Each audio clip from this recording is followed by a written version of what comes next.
Good evening, everyone. Welcome to Simrigs Sprint Series here at Octane Online Racing for round 3 at Donington Park for split yellow. Later tonight, we'll have split green. Joining me tonight are Brent Sykes and Neil Alexander behind the comms. Looks like we got a good old race happening tonight. 4 kilometers, 12 turns, and a lovely track here in Leicester, England, opened in 1931. Obviously, we had a little bit of a delay, delayed season, delayed race. Obviously, we've got to push back a week with the debut of the Mustang to the series. And great to see a few of them on track now as well in the split. That should be back to usual running as always. Rita, Brent, how are things? Yeah, very good. I'm looking forward to this week. Having a week off, ignited the need to race again. So yeah, good to be back here at Donington. Should be pretty interesting with a new car, some new bop. Bit of a change up across the field with opportunity for guys to change cars. So yeah, it should be good. Absolutely. To run through the housekeeping, we're obviously now in qualifying. Right now, qualifying should be, I believe, 14 minutes. 15 minutes, and then followed by a 60-minute race with one mandatory pit stop for fuel. Yeah, and there's also it's got the fixed refueling time, which means that even if you fill up the fuel, it's going to take 25 seconds, which is probably going to throw some spanners or open up some strategy opportunities between the cars. Absolutely. Thank you everyone joining us. I hope we're all out keeping warm and keeping safe out there.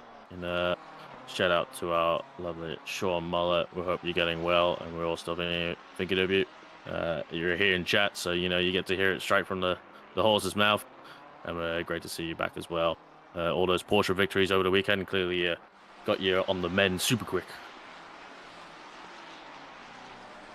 Even for qualifying as well, yeah, I believe there's only, despite the invasion of the Mustang, we've only got one for this split, which is quite surprising. I was expecting a Mustang Cup for most of the splits, but not too many people are choosing to transition over. Still, I think got quite a spread of Ferraris and other splits as well. Even in this split, somewhat as well. Yeah, I think we've got more Ferraris than any other car. Might be just a case of the Mustang being new and uncertainties around how well it's going to perform at all the tracks and how the LFM BOP is going to affect it and that sort of thing.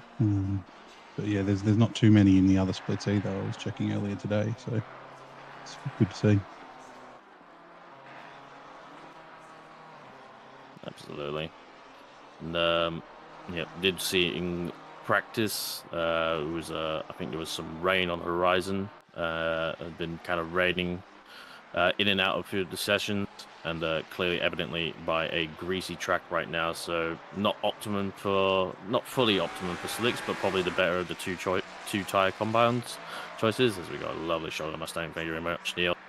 To see from the yellow markings as well, he is on the dry tires. It's probably the best choice right now, but still not going to be up to temperature, that's for sure. It's very hard to get temperature up in the greasy conditions, and it's probably not too far away from being transitioning to the damp setting.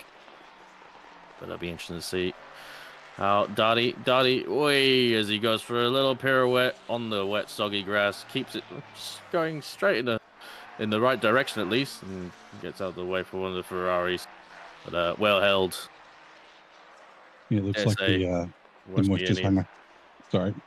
No, Say, it looks like the moisture's hung around after the practice session. It looks like there's a bit of a dry line there, but offline looks like it may be a little bit slippery. Just on the outside of that corner that Fleming hit, there's some AstroTurf, which is not the grippiest surface in the world. So just making him a little bit unstuck on the exit of that corner. Yes, wet AstroTurf is probably the slippiest thing you can find on a racetrack, bar ice. As we go on board as well, look at the Bosch modules and the MGU screens as well for the Mustang. And going to be interesting to see how it goes. Like, I think this probably maybe a bit of a front-wheel drive favorite track. A lot of the not front-wheel drive, excuse me, front mid-mounted engine cars, so stuff like the BMW. You know, they're front engine, but they are still the engines are behind the axle lines, so they still got the same amount of balance. But you know, the center of mass is further forward than it is in the mid-engine cars, so that's why they're a little bit easier to catch. Speaking of which, we got the GTR as piloted by Mike Cricky, our co-commentator, who will be commentating Split Green later tonight. And as we see, great from Spinazzi running the Starlight Children's Foundation. Do great work over there as well for the kids. Front wheel drive. Yes, I said front wheel drive. It's not allowed yet. But thank you to everyone in chat. I think, yeah, even a week's break, I think, like you were saying before, we're all keen and eager to get back racing, get back commentating, and just watching some great racing online. And, you know, it's comforting. It's abnormal when it's missing. And, you know, I need my fix, need my racing fix. Yeah, that's right. Got to sort of Wednesday, Thursday last week and didn't know what to do with myself. Just had to do some practice and maybe hit some public lobbies. Just sat there like a Pablo Escobar from the Narcos series, just standing in his garden. In the pool.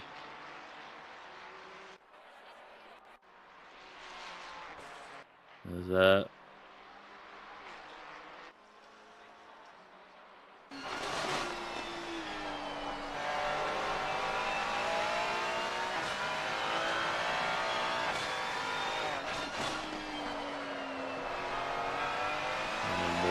Still greasy out there as well, so there's lots of times to be found. I think, you know, this is one of the shorter tracks in the game. Not too many corners. I think, as I said earlier, 12 turns altogether, and gonna be very tricky. There's less corners, the more those corners matter. So you might see a tighter field spread, but gonna be very, very close all around. I think as the track's evolving, I think we're going to see faster times as the qualifying counter counts down. That try line looks like it's definitely spread out to the whole track, so I think we're looking to see some times drop off. You can see here that Jones is 4/10 up. What's he going to run? 29.2. Not a bad time on a greasy cold track, so expect the times to tumble. Yes. I believe the pros on the Optimum circuit, probably around this temperature, is actually quite cool here, as you'd expect in England right now. It's 16 ambient. But, you know, the pro drivers probably looking at those 25s, those high 25s, mid 25s. Most will probably be looking around the 26, 27s. And it's, like, you know, every corner is really important here. And there's a lot of very technical corners, such as this. Like the sort of double awkward right-hander copy, especially as it goes a little bit off camber. Here's the kind of crest, small crest that goes over. So it can be very difficult to get on the power. Goes down Starkey straight to the infamous S's. How much you cut? Don't cut too much as you invalidate, as the tire bundle always goes through a short flight as well at the start of each session. And now to run down to the Melbourne hairpin, not that Melbourne, but a different Melbourne for turn 11. Is a hairpin. It's probably one of the widest hairpins in the world, but still a big hairpin nonetheless. Tricky to get on traction to not let the TC intercut too much. Followed by turn 12 of Goddard's. Another long hairpin, very important to get on the power. And a short run down to the straight. As over in England, these tracks are a bit on the smaller scale as opposed to the big juggernauts that we have being built around Europe and some of the more recent ones. Facilities. Kumar here in the 17, up 7/10 on his lap. Might pip a 27 at this rate. Should go for P5 as well within 8/10 of the leader. Good showing from Kumar. He is a very good and very solid operator we've seen from the last few rounds in the Ferrari. He knows what he's driving with. We've got the Zeri here in another Starlight BMW, so it's great to see as well. Maybe a teammate of Spinazzi, but another M4 to the grid, and welcome to it, as only Guardian and Mustangs found the wall, and returns to garage for a fresh set of boots and a quick fix as well. Lovely to see a Lexus in the background as well. I believe that is Smith in the 347. Zeri comes down, he's 4/10 up right now.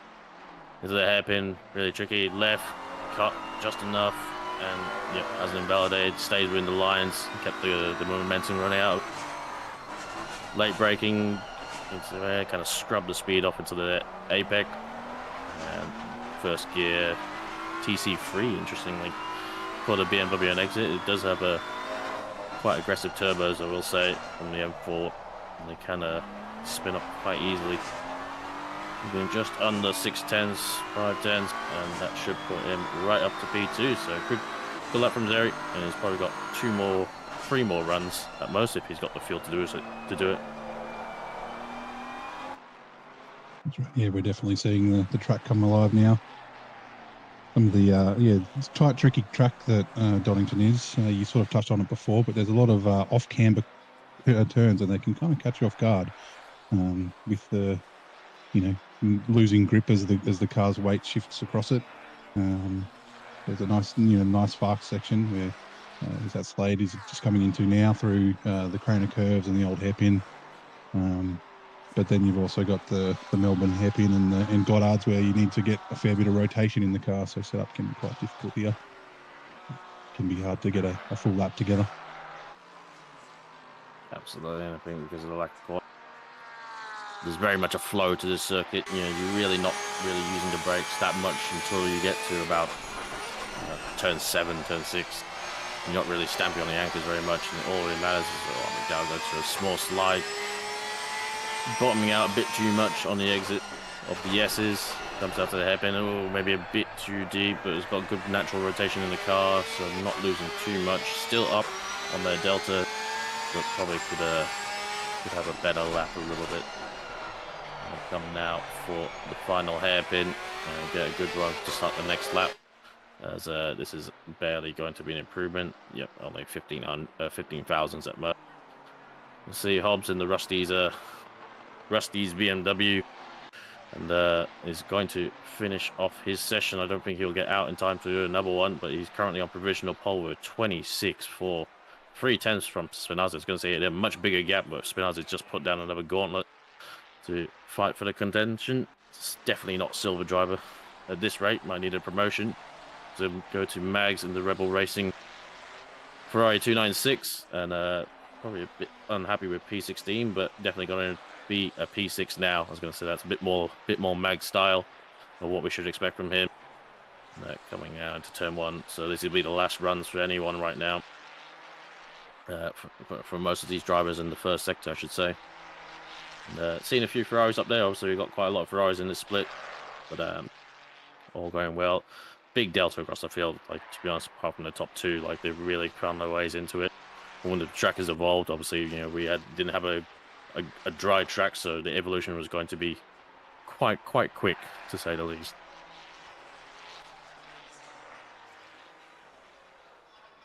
That's Mag's day done.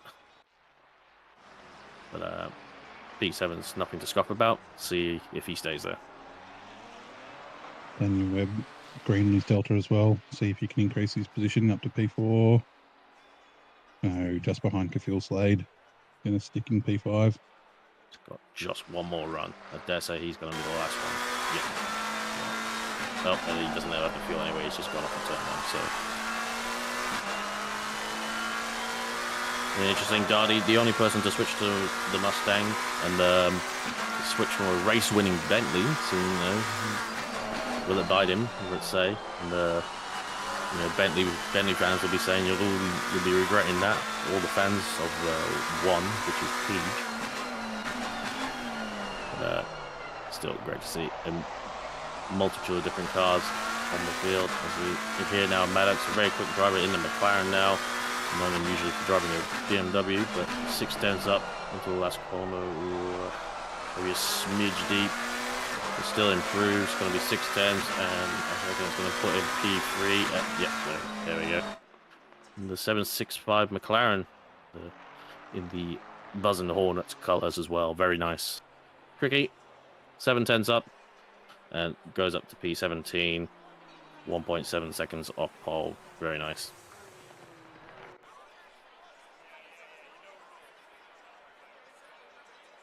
That's going to be it for qualifying. It felt like a short session. I think, when the short lap times mean you get lots of laps in. So no excuse for not getting enough tries at the gauntlet.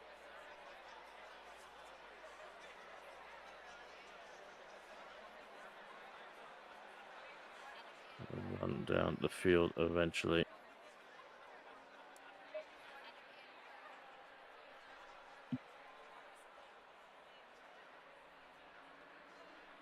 And just to comment on the current provisional standings, we have Jacob Mabs leaving the field in the pro class, who's now P19 on the grid, so got a lot of work to do, followed by Maddox and Spinaze as well for the top three in the championship. Spinaze leading the silver class, but dare say maybe on for a pro promotion at this rate. And, Kumar leading the pro-ams in P4 in the championship, 63 points. And all down at AM is Paul Kranich leading the championship on 41 points ahead of Glenn Taplin.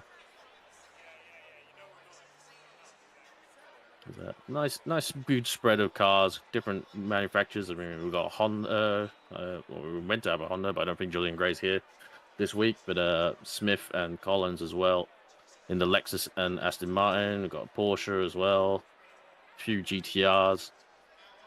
That's the best thing about GT3 racing is the widespread of manufacturers and shapes on the grid. Yeah, that's right. Not just seeing the same cars or the same two cars racing around a track. You get cars that have different advantages and disadvantages, and they're different to drive, and mix that up with the great liveries that the guys put together. We really get some great looking racing. Thank you to Diaballs. Apparently 222 of Zeri has had a 2-place grid drop, unfortunately. So coming out of the race director and the stewards won't be helping their case, but they got a lot of pace in that BMW. So we'll see how we go as the free cam to the angry man with the sunglasses and the beard looking on. Nothing makes him happy. You've got this great field, all these great liveries, and he's still not happy about it. Running through the field now. We got through a lovely bunch of liveries of the Pennzoil. It's a Nissan livery on the Mustang, so it's a bit of sacrilege, but still going as well as ever. Mags and the Red Rebel Racing and 4, followed by Vasco Cobas and Zeri. Smith, Collins in the Aston Martin, McDowell in the Porsche, Lou in the McLaren, and Bishop in the other McLaren. Cricky is a GTR, Spence in a Lamborghini, Kumar, followed by Taplin, Jones, and the other Taplin as well, Malini, Starkey, Kranich, and Marsh to round out the end of the field. Very overcast, finally got optimum track on the grid, so he's going to have the grip underneath him. No excuses on that front. But no rain on the horizon yet. Yeah, having the overcast and the low temperature means there might be a chance for rain. I did plug the settings into the predictor, and there is a good chance. And I think there was a poll before in the YouTube chat, and it's 88% people think that it is going to rain, and 12% thinks it won't. So, I think that'll spice things up if we get some moisture during the race. Absolutely, never out of the question here in the Leicestershire region of England, or any part of England for that matter. But just to run through, thank you to our Simrigs sponsor as well. Patrons get 5% off, and speaking of Patreon, help us run the scenes behind the scenes, keep the lights on for everyone, keep these servers up, keep everyone going, and keeping all this good racing. 4 splits, probably 2 seasons of the year on average. Doesn't run on nothing, and we appreciate everyone's help. Thank you to our patrons, all our members and supporters, anyone who hits like, anyone who comments, everyone who races, everyone who shows up.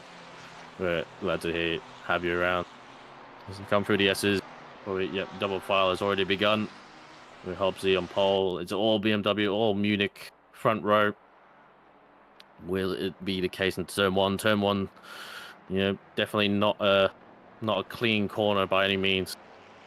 It's a very sort of awkward right-hander, so past 90 degrees almost, Redgate corner, and kind of goes from being quite narrow to quite sorry, quite wide into almost single file at some point as well on the run down the hill. Come round for the final corner. Wait for 4 red lights in this case, and for this track. You're waiting for the green, when to go, when to flinch. 3, 2, 1, and still waiting quite late. And there's a short run down to turn 1. A good even burst from both BMWs. There's Maddox there, looks to get ahead of Walsh in the Ferrari, and even challenging Spinazzi as well on the run down to Crane of Curbs. Hopefully the rest of the field's got through. I'm not seeing too many yells out there, so everyone's going well. Too wide through Crane of Curb. And is it going to be too wide for the hairpin? Yes, but not for Spinazzi. Walsh kind of wires out wide, wheels back and forth, and eventually keeps it going, keeps it straight, wallops the bollard in the process as the Mustang comes through to blares through what is a kilometer. I had to say at some point. As the 296s, as Walsh has been fed a dirt sandwich out on the grass as well, so really tough first lap from Walsh, and still going sideways even on the entry. His tyres are all mixed up and favorite. No favourites for him. He's going to be under the threat of Mag soon as well, as I believe that, yes, Slade and Webb got through in the other 296 as well. Come down to the S's. And more bollards being sent to the space program. The run down now. Is anyone going to look for a maybe dive? It's Webb defending. That's Slade defending from Webb. Has gone too wide, and now it's going to be 3 wide. A bit of a bump, but thankfully no one went flying off. No netcode collisions. That's very, very late. Mags gives a Webb a rub as well. And a little nibble onto Slade as Walsh is already in. Is he need the wrong tires? Does he just want to get out of all this? He doesn't like this at all. There's no pit window, so he's entitled to do so. He can run in clean air. Don't blame him because he's had a horrific first lap. But thankfully, not too many incidents, and for anyone who isn't called the favourites 296. It's very wide from Hobbs, skating out the dirt, already pushing his luck so far. Yeah, I think we've done very well. Didn't see many yellow cars on the track map. I was wondering, heading into Old Hairpin with a couple of side-by-sides if there was going to be contact, but everyone seems to have made it through so far and sorted themselves out. Interesting with the pit strategy. Hitting early might not be a bad idea. Getting some clean air straight off the bat and then not having to worry about cold tyres later on when you do hit again. So, we'll have to see how that works out. It's only 5 seconds extra for tyres. It's, I think that's quite tempting for some people, and I think that's, got to be considered as that's very far. I think that's Webb letting Mags go. I do apologise, I got them wrong earlier. It's too many Ferraris. That's the problem, surely. Definitely not me. But yes, I think that was Webb letting Mags go as he went the widest part of the track. He didn't need to leave that much room. But as we are seeing Slade giving Fleming something to think about in the Mustang. And solid car. The Ferrari may not be the outright fastest here, but a very good car to have underneath you. Won't usually spat you out, but you see the Mustang's having a little bit of an edge going down the field with the 7-litre Coyote V8 braking for Old Hairpin. Not able to carry the speed in, but to be fair, he hit the apex. He got a much better line than Slade did, and got a good run. This hill, it's not much of it doesn't look like much of an incline, but it is a noticeable incline going up the hill. And the more torquier motors generally have a little bit of a better run for it as well. But that's wide here from Fleming, and this is where torquey motors don't do well over this crest as they struggle for traction. He managed to get away with it without too much time lost to come down for another run at the S's. The lottery almost. Clip one, clip the other, but don't get him too much. And a good run there from Fleming as well as he powers down to the hairpins. And the brakes. Slade carrying good speed in. Late braked, but also managed to scrub it off a lot better than Fleming was. We're seeing, this is the best thing about, I love it with GT racing, is just the big front engine Mustang versus a mid-engine Italian sports car as well, and they can both somewhat put out the exact same close enough lap time. That's right. Slade just sort of tucking in behind Fleming there, being big in his mirrors, maybe waiting for a mistake. That Mustang can step out if you're not careful. So there for an opportunity. See if you can't maybe make a dive if you can get close enough into one of the hairpins later on. So he's got a bit of a run on him here. Coming up into McLean's. Not a great place to pass yet. No, he's sort of backed off a touch. He can get close going into Coppers. He might be able to get a run back down the straight. Oh, I'm sorry, chat. I got it wrong. It's not 7 litres. It's only 5.4 litres. It's almost only twice as big as the capacity in the Ferrari. I'm sorry. Yeah, brutal. I think the 7-litre engine is what I'm thinking of from the Mark Mustangs that run in the Invitational class at the Bathurst 12 hours. What I was thinking of. But anyway, speaking of big engines, here's a great old big V8 in the Lexus as well, chasing down an inline 6 twin turboed BMW. And, you know, I think BMW have done a very good job with that car. Like most of these other GT3s are all based on pretty much out and outright sports car, whereas the M4, I guess it's still somewhat more attainable as a car, but that said, they go up in price every year, so you know, how attainable is it? But also as a platform as well. It's not carbon tub, that's for damn sure. That's right. Looks like Slade's gotten past Fleming there. Now we've got Mags behind. A little bit of a train further back. Got Naily here. We've got a car going around. Who's that? It's Jones. It's like after the exit of turn 1, another one of those corners where if you touch the outside, you can go around. Yep, 2 wheels on the grass. Not always the optimum line.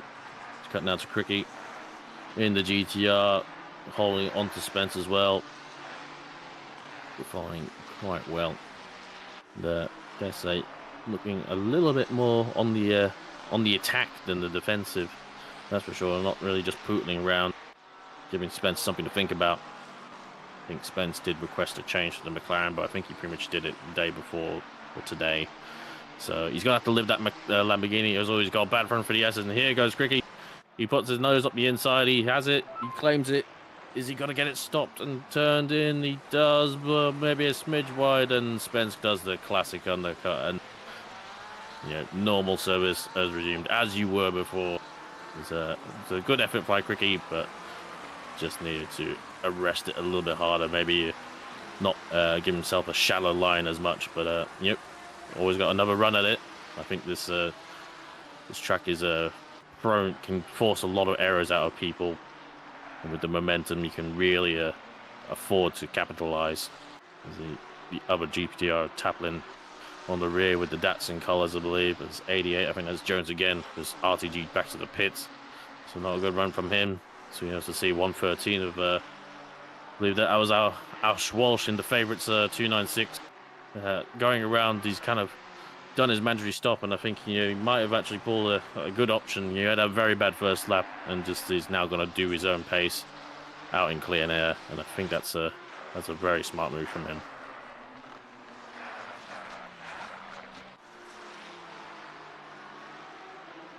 Rain on the horizon. Wind is only at 1 kilometer, so not really any threat of it being blown in any rapidly. Tapping in as we go to a replay now. I believe this was a Jones as well. It's coming down to turn 1. He misses the apex a bit, gets a bit of a slide on, and he's kind of wide. He's kind of ventured too wide out onto the dirt. I think he just opened the wheel a bit too much. And he's gone for a pirouette, as we did see, as Cricket really on the threat now from Taplin in the 333 GTR. Great to see 2 GTAs on track. Definitely not biased. Can we just stick with this? We don't need the rest. Don't need to care about the top 10. No! Look, it's just on his own. Nothing happening. Red car, Hobbsy, P1, yawn. Good to see Hobbsy out there. Demolishing the race so far. Not on the threat too much from Spinazzi. He's got a 3-second gap. And doing everything he needs to put his championship bid together.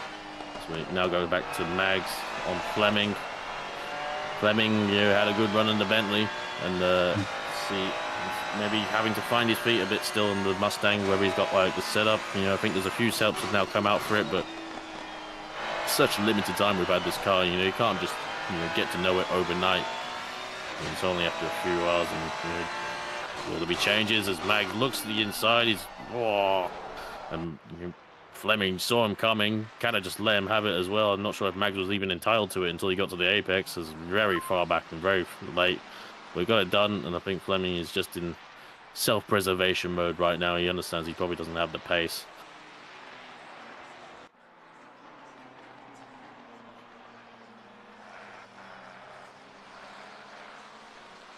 Championship leader in Mags as well, now up to P6 from, I believe, P9 on the grid from where he started, so looking good, and needs to minimize the damage that Hobbsy could do if he takes out the win. There's quite a field spread. The cars are ahead of him and not too far up the field. You can still see him. That's always a bit depressing when you can't see him. They're that far ahead, but he's got 49 minutes left to do the job.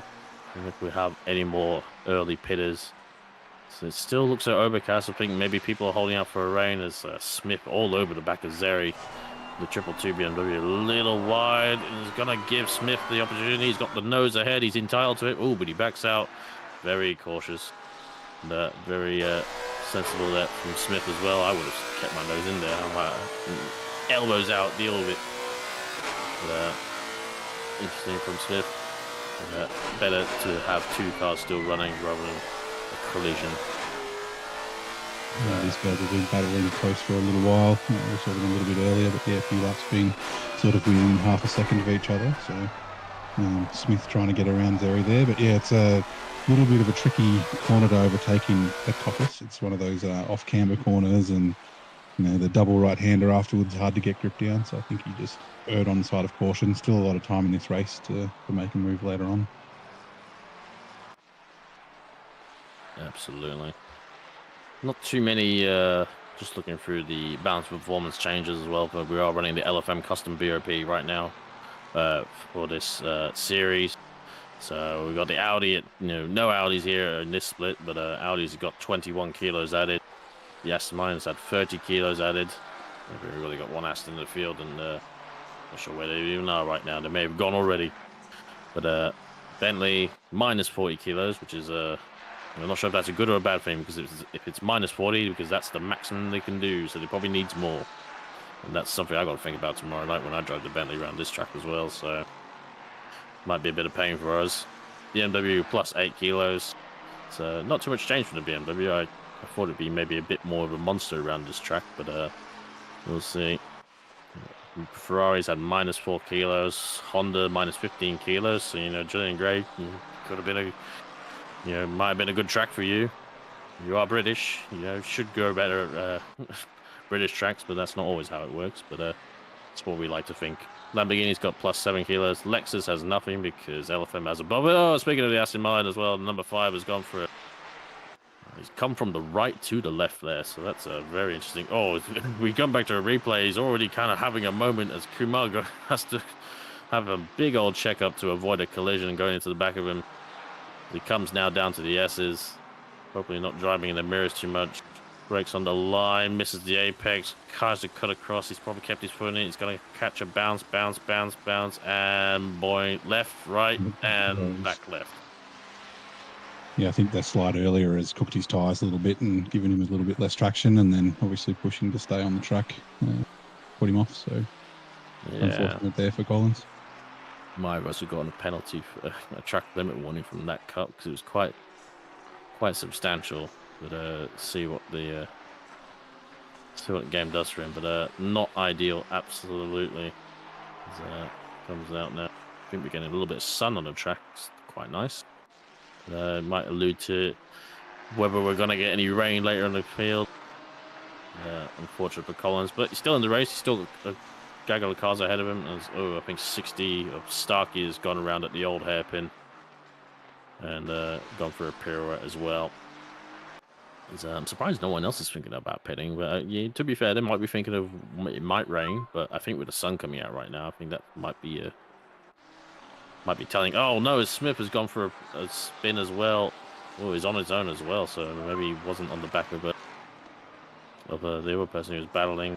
Annie Bishop gets a 10-second penalty. Glenn, there's a few penalties out for jump starts. There's Smith goes for another spin in the Lexus. Does a good spin to get it wrapped around though, and now looks like he's behind Spence in the Lamborghini. That was a shame for Smith. He was doing a good job. He was on the back of Zeri before. Clearly had a few moments. Sean Bum now. I feel like we haven't talked about Sean the whole race, but he's going here now. P4 right on the back of Maddox as well. Really good outing from one of the Kobex convicts, as I like to call them. Well, might be in trouble for that one. Like we got 3 cars battling for, is it P2? I think no, P3. All very, very close together. 2 Maccas and a Ferrari. So we'll have to see how this one shapes out. Yeah, Slade kind of under the attack from Slade as well as he wants to defend. It's like really close around the outside, but it was ultimately lost out. It is the longer line. Good effort as well. It's like kind of on the attack and the defense. The meat in the sandwich for Bub now, right now. He'd rather not have someone attacking him while he's trying to size up and attack himself. But that's racing. And, Maddox there and the Benton Hedges. McLaren as well. Let's get really close right next to up to the dirt line on the entry. Is a bit wide from Bub now, but that might not matter if he keeps the momentum. He's done a good job to get all the run down for it. It's great. I love this run down the hill. It's so much fun. Not in the wear, I will say, but when you got the grip and the downforce is all working, it's a lot of fun. Yeah, Sector 2 is that flowing section is very, very nice. Just a little bit of break into Old Hairpin and very flowy all the way up to McLean's and then up the hill to Coppice. We're just heading now. Absolutely great racetrack is Donington, old racetrack. What are chat's memories of racetrack? I'm sure there's going to be a few. What year was it? 1993 F1 call-outs for sure from those who remember. But great racetrack. There we go. I was going to bring it up. The shadow of the jet as it comes into the landing of the airport is nearby. I love that they put that in the game. And then you can also see I believe it might be Sheffield. I'm not sure. But the power station, the nuclear power station operates as well. I love all the details that Kunos have put into its racetracks, unlike some of its recent cars it's released. But done a very good job here with this British GT track with Donington Park.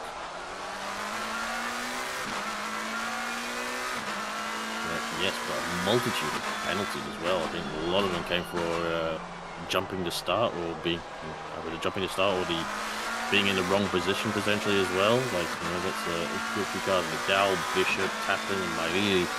But Miley might have had a different penalty. It's a 15-second penalty for Miley.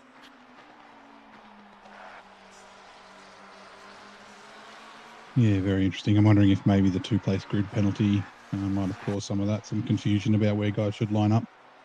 I guess cause people to be in the wrong spot, or not something that we see very often, the old jump in the start penalty or the out of position. So it's a bit of a headache for the race directors.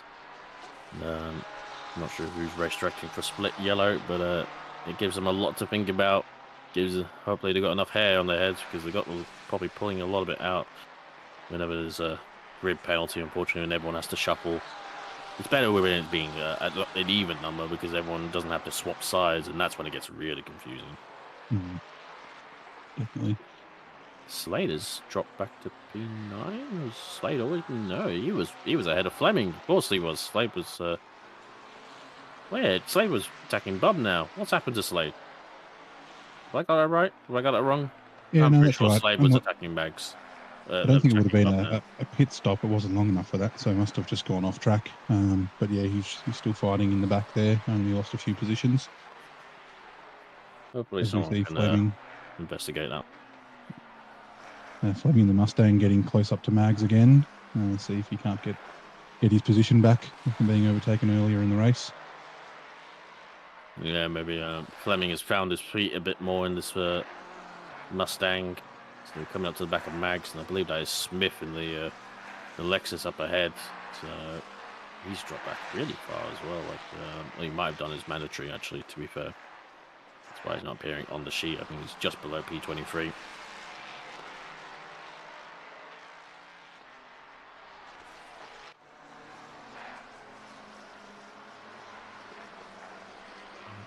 Coming now to 1/3 the distance. Hobbsy still holding the lead down. 6 seconds now to Spinazzi. He's kind of got no response from it so far. And doing everything he needs to put his one hand on the trophy. So Fleming looking definitely a lot more racy than he was before. I don't know whether Mags had a moment, but I don't think so because he hasn't dropped Fleming like he did before. So I think this is Darty finding his feet a little bit. We want to see. We want to see the Mustang on the attack. We don't want to see it on the defense. As he goes wide, commentary curse has struck again. Light lightning, and there we go. Wow, wow.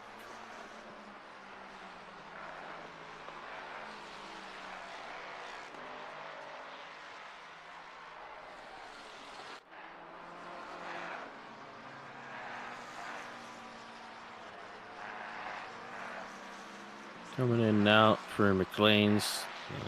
Copies a Slade up the inside of McDowell on the Porsche into McLean's and gets it done. A little bit of wiggly on the exit, but should have it covered now for P2 as Webb sends up the inside. Well. No!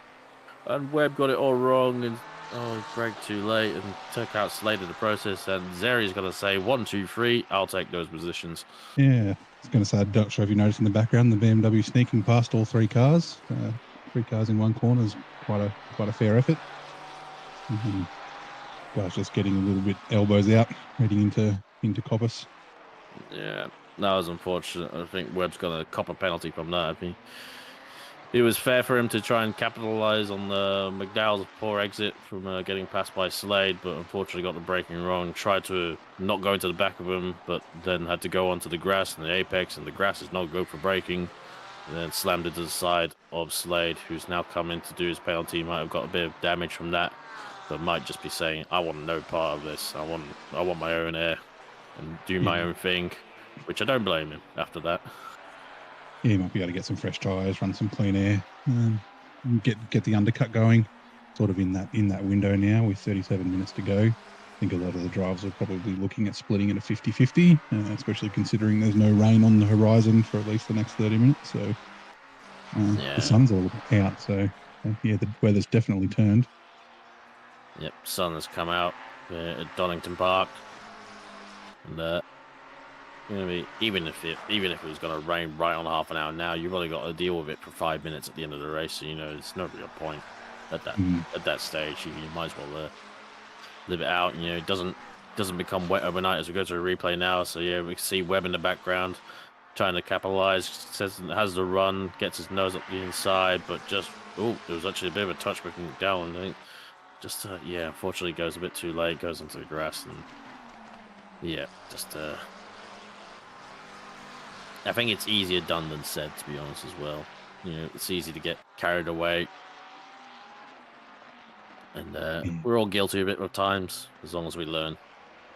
That's right. You only need to miss your braking marker by a couple of meters, and then you're stuck on the inside, and just a little bit of door knocking in the end. Yeah, we see these 3 cars close together again. They're under 3/10 of each other, so might see some moves from Kumar on Lou. Yeah, Kumar. Right on the back of the lid. I was expecting a bit more from Kumar. He had a really good outing here at Misano, but maybe doesn't know Donington too well. To be fair, I feel like the British GTs we don't come to them very often, but they've been in the game for a while, and they have their own distinct flavor. I think, especially for British tracks, they're very different from most race tracks. They're generally on the smaller side, on the narrower side. It's because they're generally quite old, to be fair, but they've got their very different style for sure, and in certain cases they got a completely different BOP as well. So that's why some cars generally go a little bit better here than they normally would, even with the custom BOP over the top. It's the base Kunos BOP, I think, is affected by the calendar. So British GT, a bit like Bathurst as well, with the ICGT tracks have their own different BOP. It's a bit confusing. Lou, now on the back of Bishop, was under threat from Kumar, but yeah, all changes in the lap. I think it's, as I said before, it's so easy to kind of like go from the attacker to the aggressor to the defender somewhat, as it only takes a few mistakes and you lose a chunk of time at this racetrack with just a few little mistakes. Looks like he's got a good run coming down the straight. I'm not sure if he'll make a move into turn one. It's would be a tricky place to do, but he's right on his bumper there. Yeah, do the same. Very clear. There's some good places to overtake and some really not very good places to overtake for sure. It's quite single file for most of this first part of the race to go down through the old hairpin and now back up the hill along Starkey's Bridge. Turn 6, although it's pretty much flat out on all these cars up to McLean's at turn 7. An awkward corner for some, sort of like you can afford to almost just coast it in for the most part. You don't actually have to arrest much speed because it is still uphill. The awkward double-hander of copies, they get loose a little bit on the exit as it goes off camber, and they've really dropped Kumar. Kumar's had a not too great last few laps. Looking to get the run through, helping. Both of them kind of got acceptable runs and haven't really gained on each other, to be honest. And Bishop looking to defend the inside, make sure Lou doesn't even think about it, to be honest. And, nothing can be done. Not too much for the last hairpin as well. A little bit off camber as well on the apex. Always tricky breaking zone, but goes into the pit entry. Awkward pit entry for most. Like, it is kind of, you want to kind of run the car out wide to the right hand side, but then you have to pull it all the way to the left from the racing line to the pit entry. Can catch a few people out. I do remember someone I was racing with went through the old pit entry, which was at the exit of the Melbourne hairpin. It's sort of like you turn left, as hopefully we stick now with Hobbs or demonstrate it for you. So you go through here as a normal hairpin, and coming up to the last corner, the old pit entry was just about there. There it is on the right. Yeah, and the bollards that block the old pit entry off are actually around the corner, so you can drive all the way in there, and then you get to a dead end, which is here we go. Yep, there we go. Again, so. Yep. Yeah. And, I did see someone go down there. It was a good laugh. I think this is the first time we were driving at this track, and yeah, I'm not sure if that would be better or worse. For maybe some drivers would prefer it. I guess you'd cut a fair bit of time out. To be honest, you would probably gain a little bit of time. But interesting. Quite a short pit box as well. Pit lane, I should say. So it's quite a short track, to say the least.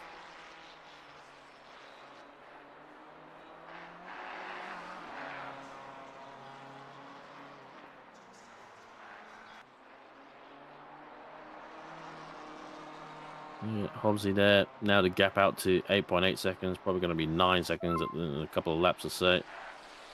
The broadcaster used that pit entry by mistake when I said. Not the only people I think have been caught out. Oh dear, oh dear. That's definitely worth its anecdote. It must be sucked to be a marshal, to be on the right side here through that little short, the infield almost between the hairpin. So you really don't have anywhere to go if a car comes at you, that's for sure. I quite like the national cheapie of this version of tracker, but I still like having the two hairpins. But the national tracker, I think, is an awesome sort of like other chicane. It's the S's essentially the other way, where you can really lob the car through, especially if you've got something that has a bit more suspension travel than these GT3s, that's for sure.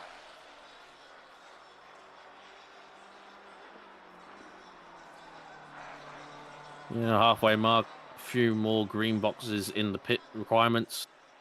As we see, Walsh leading the way. He's ahead of Slade even, and Slade did have his errors, but I wonder how far ahead Walsh is to Slade, because that might indicate he might be in that sort of top 10, maybe even breaching the top 5, maybe come once all the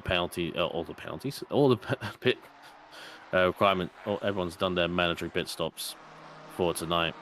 Spinaze still going along, still close enough to capitalize if Hobbsy has a mistake.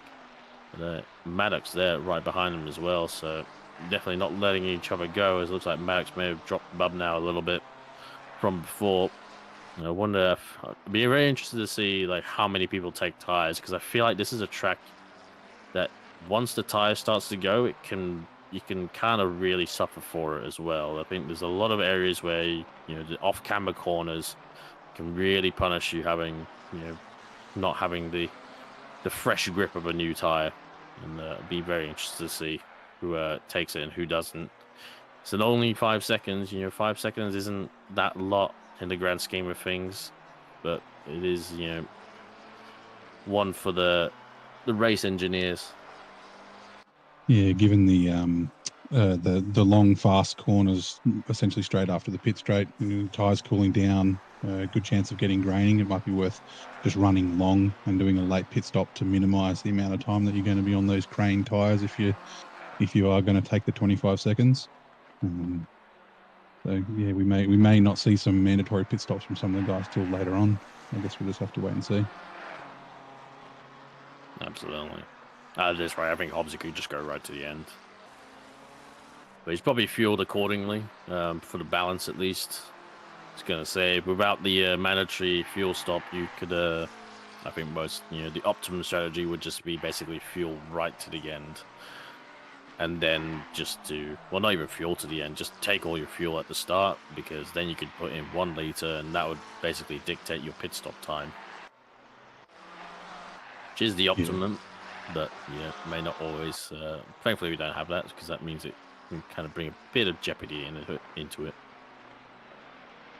But now, as I did see, Mags did go in the pit. Yes, I wonder where he comes out relative to Walsh, because according to Stitboard, board, it says they're really close. But we'll see how that goes, because Pit. But look at that track map. Nope, 86. He's right on the back of Mags, so that's interesting. That Walsh has made up a lot of time, I think, in the clear air doing his own thing. But if Mags took tires, then that's, I think, gonna be in Mags's favor for sure.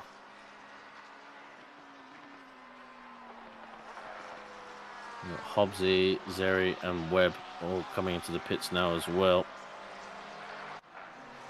The leader is in. Fastest lap as well for Hobbs as well. And really kind of doing everything he needs to. Won't be a Grand Chelem for him, as he won't lead every lap, having taken the pit stop at the halfway mark. We're seeing Dylan McDowell dipping a lot of tires into the edges of the track, and that's a really great way to lose pressure. And it's not something you want to do too many times. Oh, I was going to say, clobbers the second curve way too much, kind of almost dipped the gravel. I think he may have even actually dipped the gravel, and that really hurts your whole run down to this hairpin. So down on the little bit of a struggle right now. He's going to have blue flags soon as well for Fleming in the Mustang.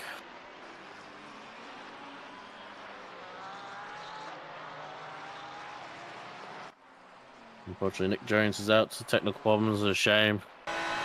Unfortunate. And, the race to forget for Jones. If we look now to Slade on the back of Busker Gobers.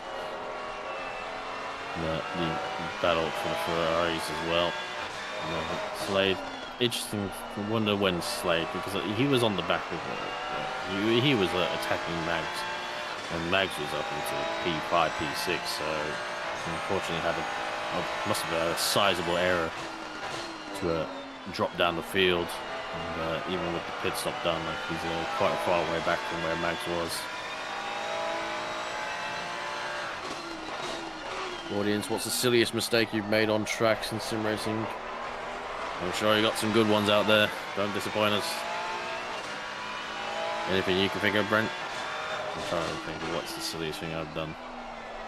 I think probably the silliest things I've ever done is giving away like a lead or a position just from pushing too hard or loss of concentration. Like you've got something in the bag, get that confidence in yourself, and then let one lap to go, just hit a wall or touch some grass. Yeah, always a bit demoralising when you do something like that. Yeah, last lap losses are not very fun or anything like that, especially when you know that a good result is on the line. I remember going through the whole race at Bathurst, and unfortunately I was on the attack from a Lamborghini and just locked the tyre into the forest elbow, and that was enough for me to basically get done all the way down the straight.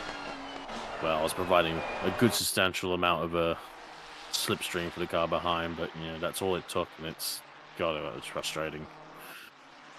Not sure if that's the silliest thing I've done, but yeah, frustrating for sure. Yeah, just remembering at Kyalami last season, I went into the pits and then bumped the menu button on my wheel, and then out of habit returned to garage when I was already in the pits, which didn't count as my mandatory stop and locked me for 2 minutes, and that was quite a silly thing to do. Ended up having to pit 3 times during that race.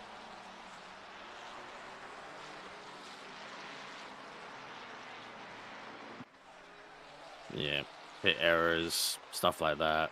Going TC off, for sure. All up there. I feel like a snob. I'm trying to think of something like it's like, I don't do it, and it's like, that's bollocks. I'm just trying to think of something that's silly that I've done.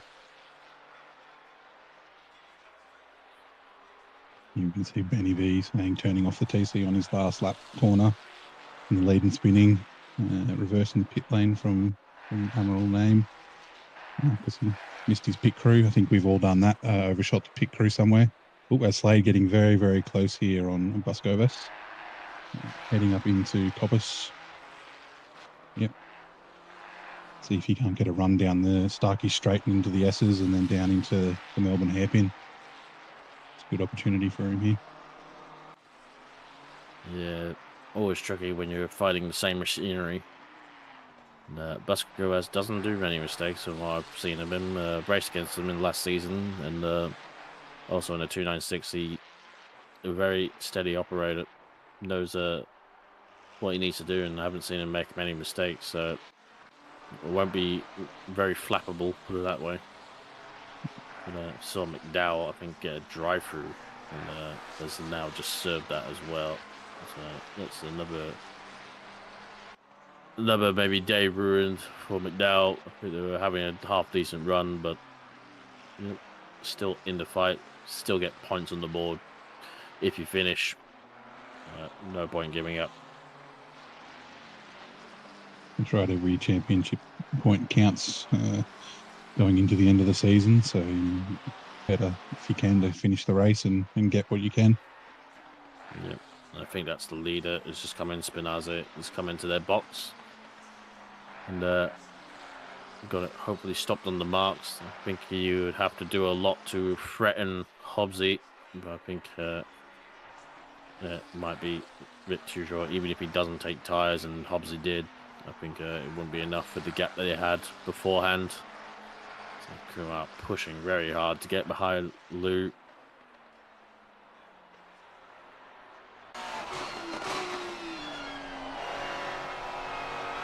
A little washed out wide there. Don't be going too far out there. Like, I'm not sure what how brutal the track limits are at this track anymore. I know with this coming up to the S's, if you cut the second one too much, or even the first one, to be honest, if you cut them too much, they will give you a track limit. Yeah, I know definitely if you touch the tyres on the that's wide. No. And that was the opportunity, but he just had nowhere to go. He couldn't get out of it. He's either thankfully got the car stopped and didn't go into the back of Lou, but it must be so frustrating. Lou was going to be so slow off that corner, and unfortunately Kumar was just too close to do anything about it. Yeah, and with those bumps as you go through the the S's, it's don't want to be putting in too much steering angle because he'll just end up facing backwards. So he did well not to hit him, but then he's unfortunately he couldn't capitalise on that small error. But he's very close here. Yeah, he's got. I think that's Bub now in the lead, not in the lead, sorry, in second place. That's right behind him. So that's gonna throw a spanner in the works a little bit. Just really close, but nowhere to go. Fleming comes into the pits in the Mustang as well. Only 2 more runners, pretty much above now, and Maddox left there, and that's wide from Lou. Surely it's day done. Going to even be ahead for Kumar into the apex. He just needs to get this corner right, maybe a bit wide, but gets on the power and stays ahead as well from Kumar. Unfortunate mistake for Lou, but that's all it takes. Thankfully, patience has prevailed for Kumar. And now Lou will have to yield to this McLaren of Sean Bubb now. Really yield.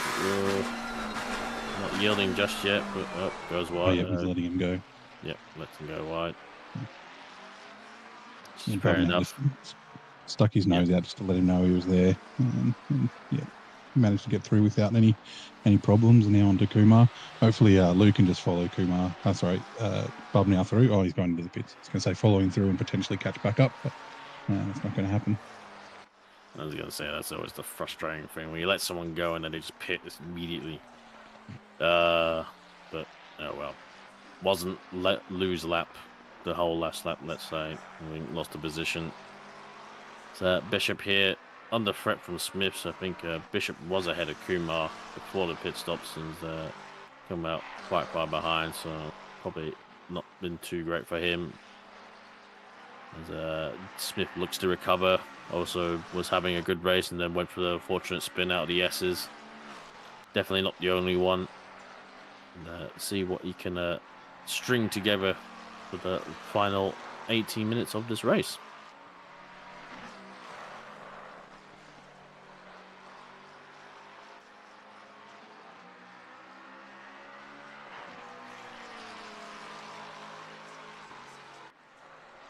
A few McLarens up there. Look through the field. I believe there's one more pitted left to do, which I think is Maddox in the pro class. But Hobbsy looking to probably lead out the pro class for this split. We looked at Silver, Espinazi. Obviously running in P3 will be net P2, I believe, by the time Maddox does his pit stop. Pro-Am class is headed by Buskakovas in the 29 Ferrari 296. And AM class is headed up by Paul Kranich in the 97 in P23, the McLaren. Very fetching to me, very nice. 2 Red Bull cars on the field. A little bit of a nice Red Bull sandwich with the Ferrari and the Porsche. It looks like he's letting go some blue flags there. Kranich. With McDowell right on Kumar still. Oh, sorry. Marsh, not Kumar. Running through the Craner curve and down to the old hairpin.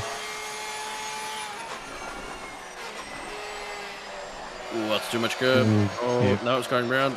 Oh, dear. I was going to say the Porsche, even the old one, was not very big fan of the old hairpin, unfortunately.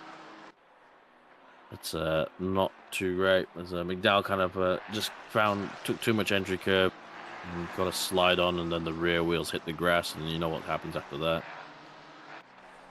Yeah, just Porsche things recovering from a slide. He's done well not to go all the way around there.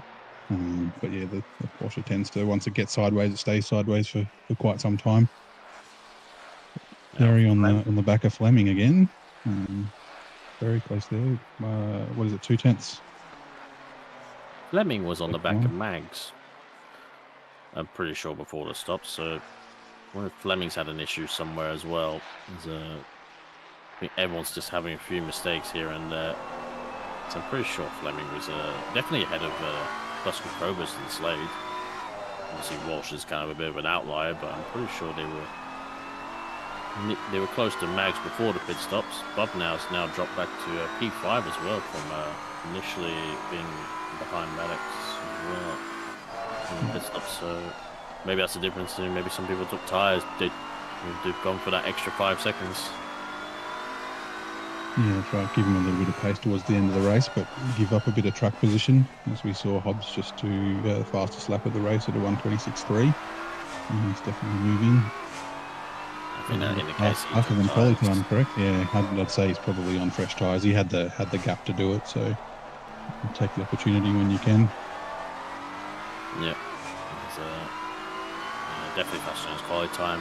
We got the optimum track at least. Zeri here looking a lot more up to speed than Fleming. As Fleming goes out on the grass a little bit. Covers him off, I think. Yeah, kind of don't blame him because you really don't want to go too wide around some of these parts. So you run through the old hairpin. Zeri goes very wide again, carries a bit more momentum, but carries it onto the grass and doesn't ultimately get much closer to the Mustang. It looks just a lot more home at the corners. I think Fleming's really not looking too hot in the Mustang through the corners in particular. And there's a few jokes in there, but these are well-engineered GT3 cars, and Mustang's definitely been on the faster side. So I wonder if it's just a setup, kind of maybe just wrong setup. Maybe he doesn't even have a setup. Maybe he's just running the default, which is usually crap these days with the default setups.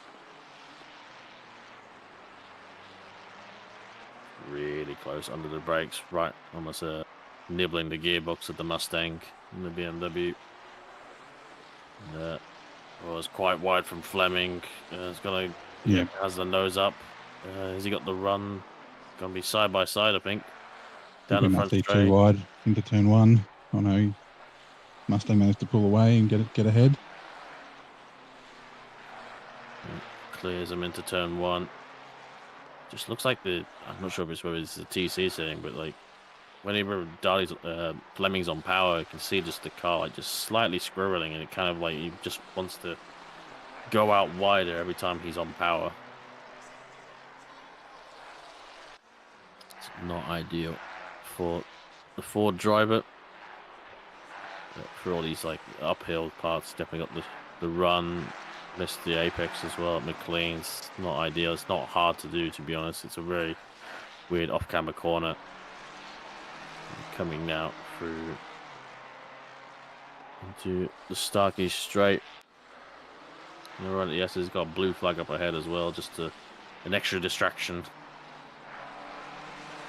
A good run from the Mustang though through there. That's it. Blue flag gets out of the way, very sensible. Well done. And, as long as you get that good run through the S's. We've got the other flags up ahead. That's 86 and not sure who else. 446. Oh dear, the 86 is Mags though. That's huge. That's the championship leader, and he's really he's gonna drop back even behind Buskakovis. It looks like he's coming up now. I think 446 is a lap car of Marili. Clears him, but oh no, please no, no. Oh dear, oh dear, oh dear, oh dear. That's a paddling. You let the car go, but you didn't think to remember there's a corner coming up. Oh dear. Not good. Did well to let him go on the straight, but then into the braking zone, and again it's another off-camber corner. There's a bit of hump on the inside, so lose a bit of traction and braking there, and just On the sign-up sheet, do we need to put questions like, do you know what the pedal on the left is? Can you press it to 100%? Yes. Oh dear. Yeah, probably being a bit harsh, but it's a bit shonky, let's say. But hopefully they come back, they learn, they get better, because the worst thing you can do is not improve from that. That's big for Max. Like he was going, I think he was up into he was ahead of Walsh, and so he was on P5. I think he might, he was ahead of Bub now even as well, so he was only in P4. So that's dropped him all the way down from P4 to P7, which is a noticeable chunk of points, to be fair. And especially when you're leading the championship, it hurts all the more to lose them. So, yeah, and hopefully he hasn't got too much damage, actually, because it wasn't a small hit. It was enough to send him pinging off into the grass.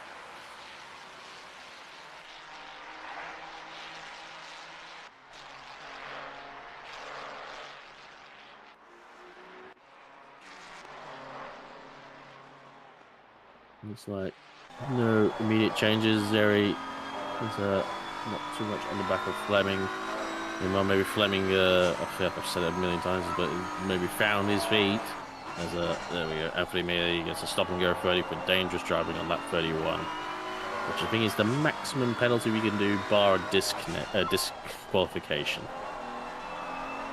Mitch Hobbs, though, does a 26.2. Just to remind us, he's still here. He's still in the race. He's still bossing it. I want to see a 25 by the end, Mr. Hobbs. Detention otherwise. SRO driver confirmed. But yeah, stop and go 30 for me for that misdemeanor, for that murder, to be honest. Yeah, it's not going to give Mags his race back, and hopefully he can. But I think he's got enough pace to get ahead of Buskakovas. Maybe Walsh is going to be too far out of reach with only 9 minutes to go. But there's I think a few drivers would have taken tyres, and I think it's. I found, to be honest, to be fair, the last race I did here was in the old Porsche, and I had a spin into old hairpin because my tyres weren't really up to pressure.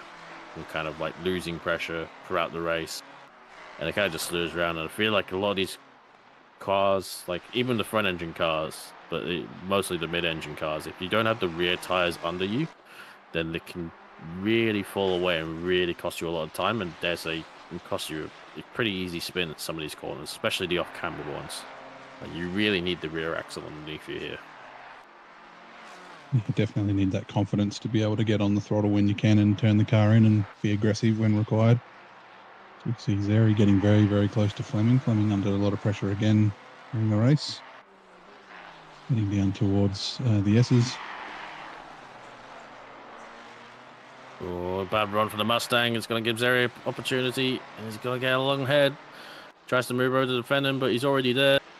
And Zeri gets it stopped. Oh, a late break from Fleming, but I think it's too late. It's out to the marbles, and day done surely for Zeri. There's that run going. He saw the mistake from Fleming and put his nose up there, staked his claim, put down his flag, and said, "That's mine, deal with it."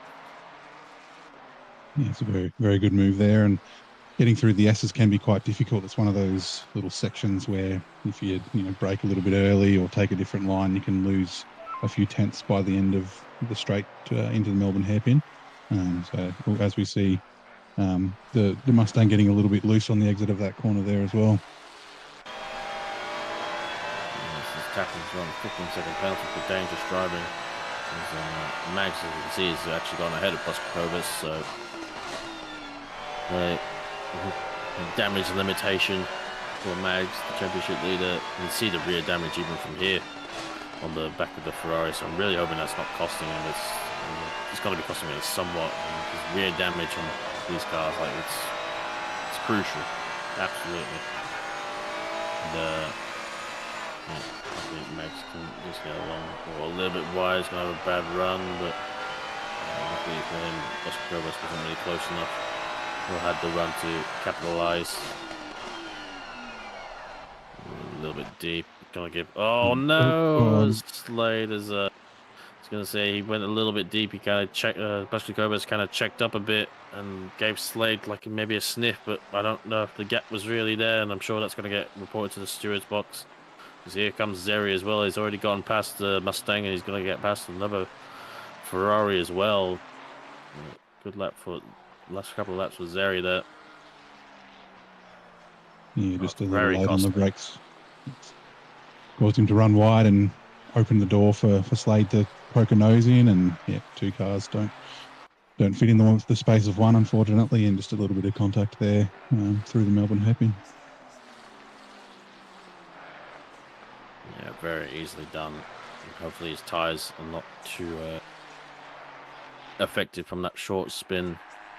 It should be okay, but you know, affects all your rhythm, all your momentum's kind of you have to kind of start from scratch. So blue flag gets out of the way. That's Kranich. Busko is probably driving a little bit with a bit of a higher pulse rate, I will say. And I wonder if he can actually maybe come back at Zeri here. So he's clearly got some pace. His best lap of a 26.9, which is nothing to scoff at. Very quick lap.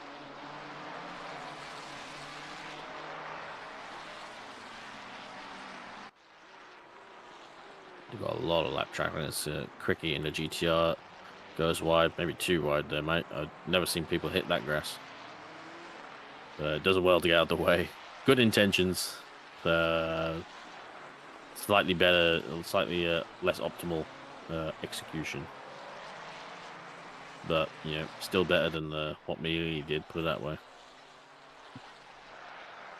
It can be a bit of an art, letting cars through when you're being blue flagged. And no one wants to cause an incident, particularly if it's the cars that are ahead of you.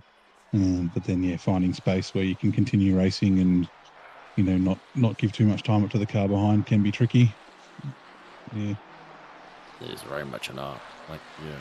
And there's some good techniques. There's good advice out there. I'm sure people will be willing to share it. Yeah, just lifting on a straight's better than sometimes trying to go wide at a corner. Just try to communicate what you're gonna do before you're gonna do it, because you know, it's hard to be for the car behind. It's hard to kind of break for a braking zone if you have a car in front of you that you don't know is gonna let you through. You know, where he might hit the apex, or he might go wide to let you go through. And you kind of have to brake accordingly. But that's hard. Oh, as Busko has a run on Zeri, got a good run out of the S's, and he's gonna switch a route underneath. And they're gonna be side by side. Busko is gonna be on the outside line for the final hairpin, and oh dear, it keeps it around the outside. Might have to just rejoin and follow through. Yep, not much he could do there from the outside line, but took advantage. Like, he forced Zeri onto the shallow line and did the undercut, but unfortunately was on the wrong side for the next corner. But good effort. Looking on the, I'm sure it won't be his last attempt, but he's only got 3 minutes to get past Zeri. It's all to play for. And here's Webb as well now in the 111 Ferrari coming up to the back of Fleming. So this could all end up in tears. It's a bit wide from Zeri there. Busko really on the back of him as well.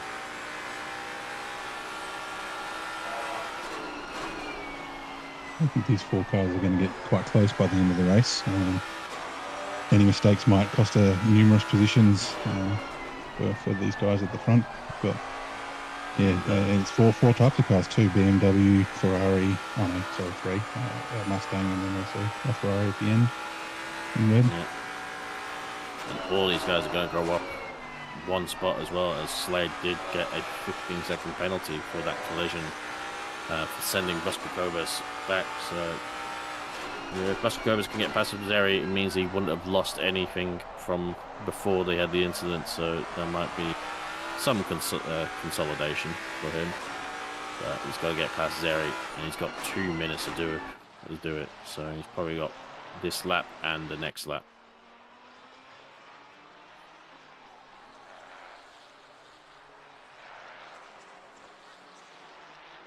Run down to turn 1. No, Zeri knows what he needs to do, and I think, you know, if you plan it on the apex, plan it on the line, keep your lines good, keep your momentum up, keep your exit strong. There's not going to be a lot for Busko can do about it. Mitch Hobbs now come up to the final corner to start the final lap for split yellow. Done everything he needs to. 20-second gap back to Spinazzi. Come on, Hobbs. Leaders on final lap now. I think Spinazzi maybe tried to, has run the same tyres since, or maybe even may have taken fresh tyres as well, actually, because to be fair, obviously did have a 10-second gap. Busko now. You know, he's let Zeri get a little bit away. Zeri's kind of found his what he needs to do, and got his lines right. Webb's really close as well, now onto the back of Fleming. Might have another bite. Yeah, it's better to finish in the top 10 than finish P11, that's for sure. Yeah, they're going to get one more go at it. See if Webb can't stick on Fleming's rear. Maybe make a move in an entire lap's time down into the hairpin again.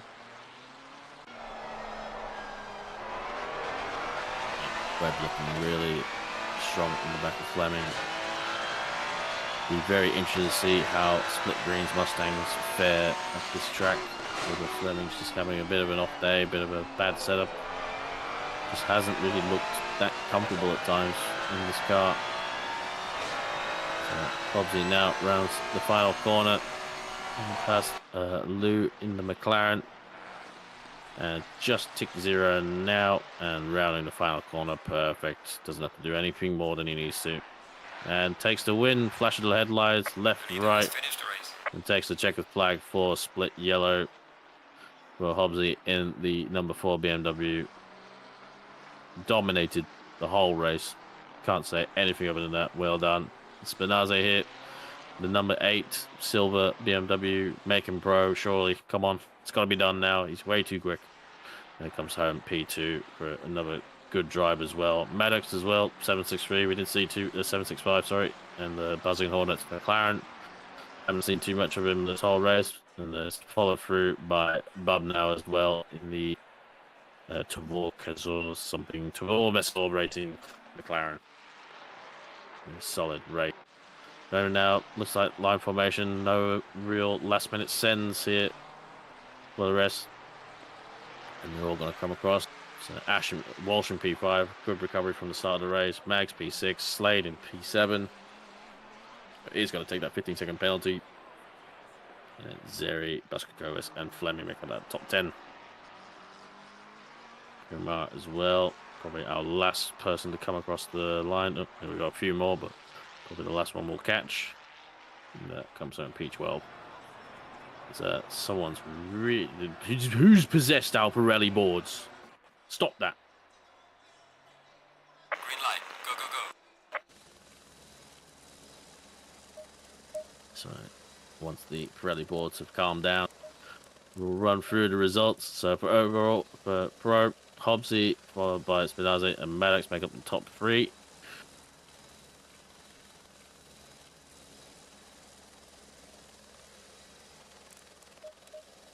And for silver class, Spinazzi, Bubnow, and Walsh in the top 3 in silver. Pro-Am headed by Buster Kobas, Webb, and Slade. And in Am class, just the lone single Am. Well done. Dominated his whole field, Mr. Kranich in the 720S. Well done. That's going to be it for Split Yellow. Thank you for joining me, Brent. It's great to have you here, and we'll have a short interlude till Split Green. Green light. Go, go, go.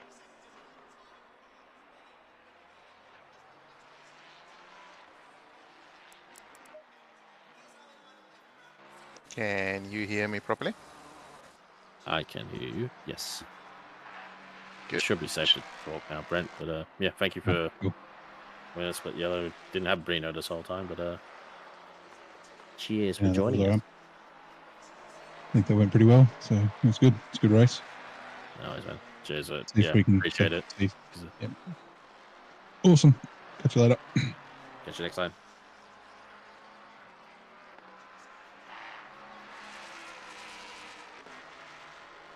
How are you, Peach?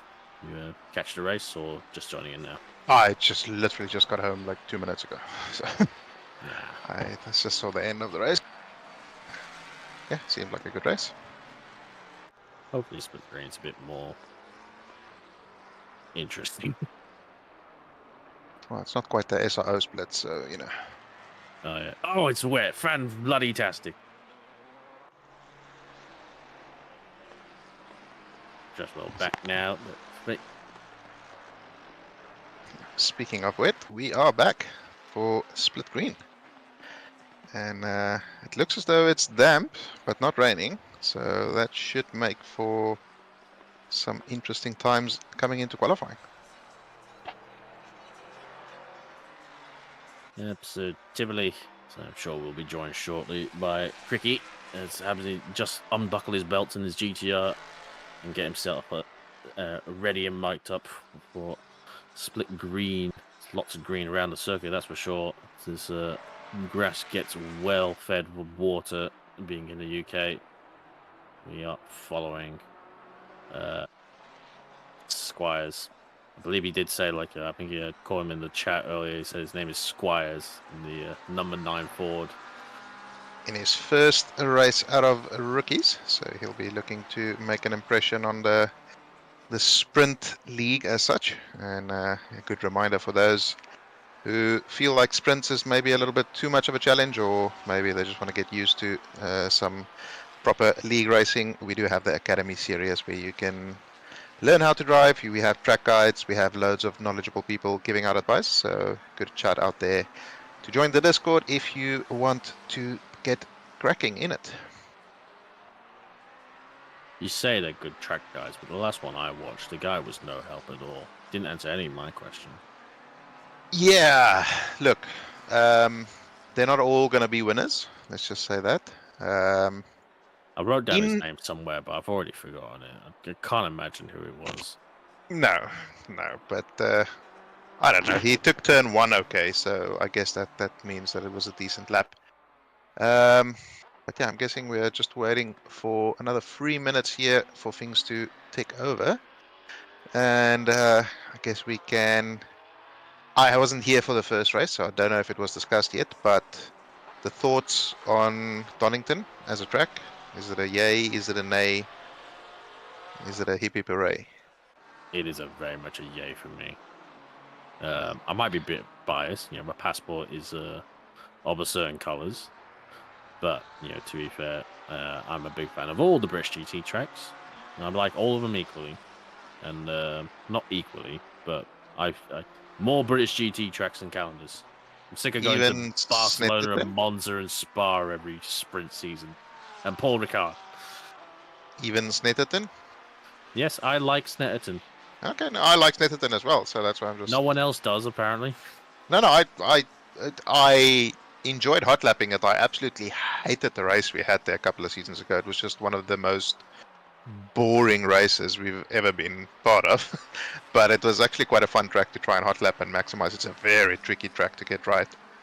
And I would say that Donington is also a deceptively tricky track to get right. It doesn't seem like it should be a difficult track based on just the layout, but there's many very difficult corners to get right, and all of them cost you multiple tenths if you get them even slightly wrong. Yes, we did have a little bit of chat on the technical nature of this track. There's some very interesting corners, some very tricky corners, and it'd be really easy to catch you out. Momentum is a big part of this track for pretty much everything but the last 2 corners. Yeah, and that's what makes turn 1 is such a hard corner to get 100% right. And if you don't, you just bleed time all the way down to turn 4. So it really is a bit of a frustrating one to get right, especially to get under power with like a little bit of the off-camberness of the exit. So certainly a tricky one.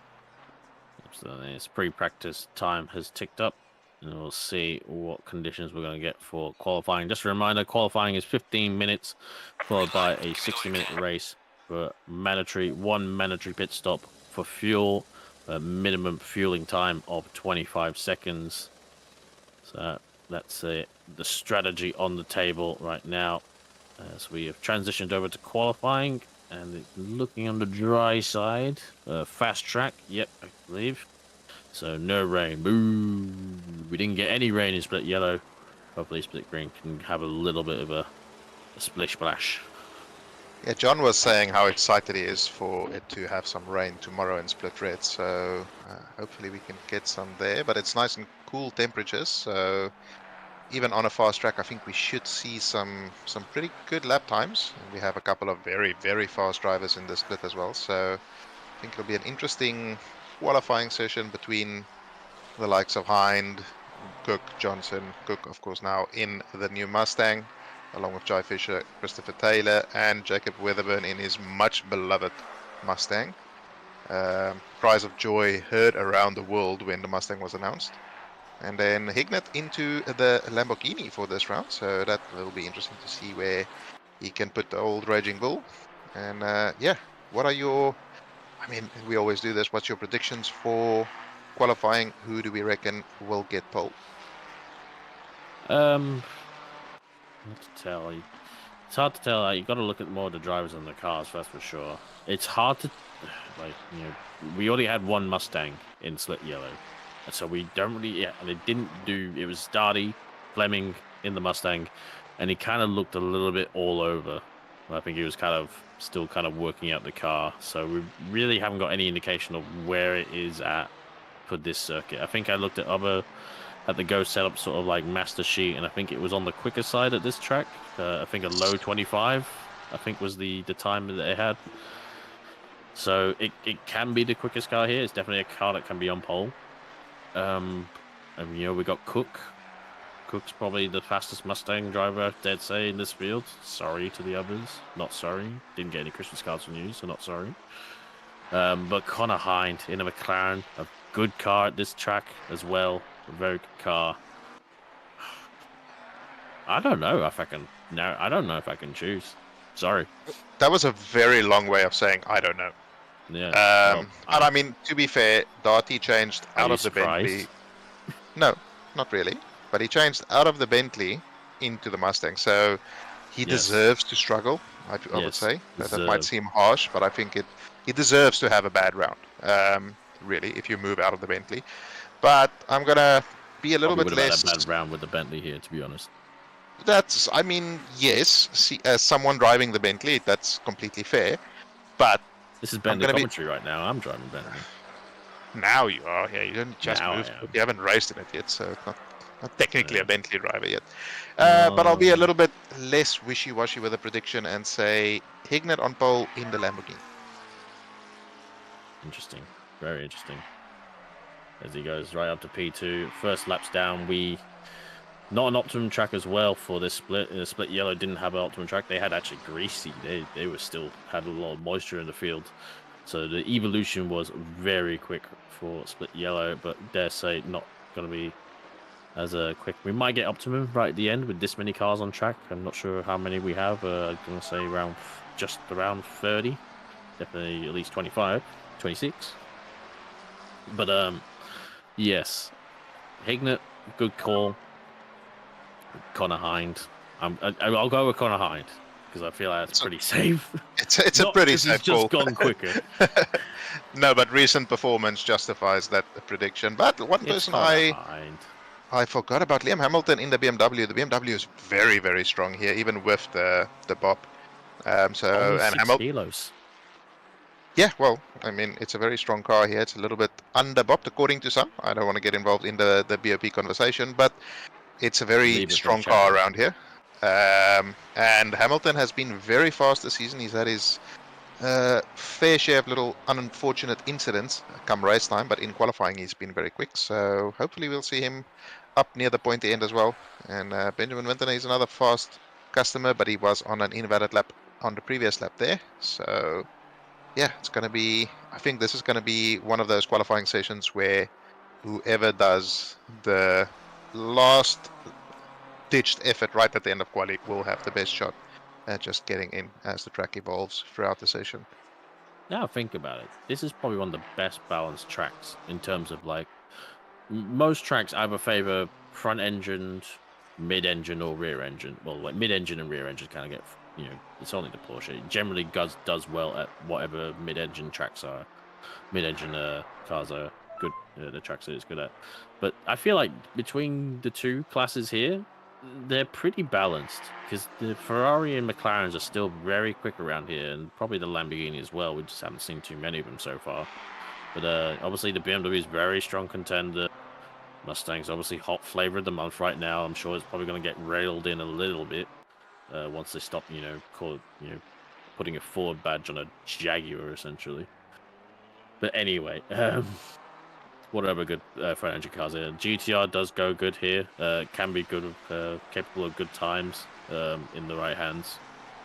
Speaking of GTR in the right hands, hello, yes. Mike Crick. How are we, sir? I don't know about the right hands, but yeah, GTR is pretty good here.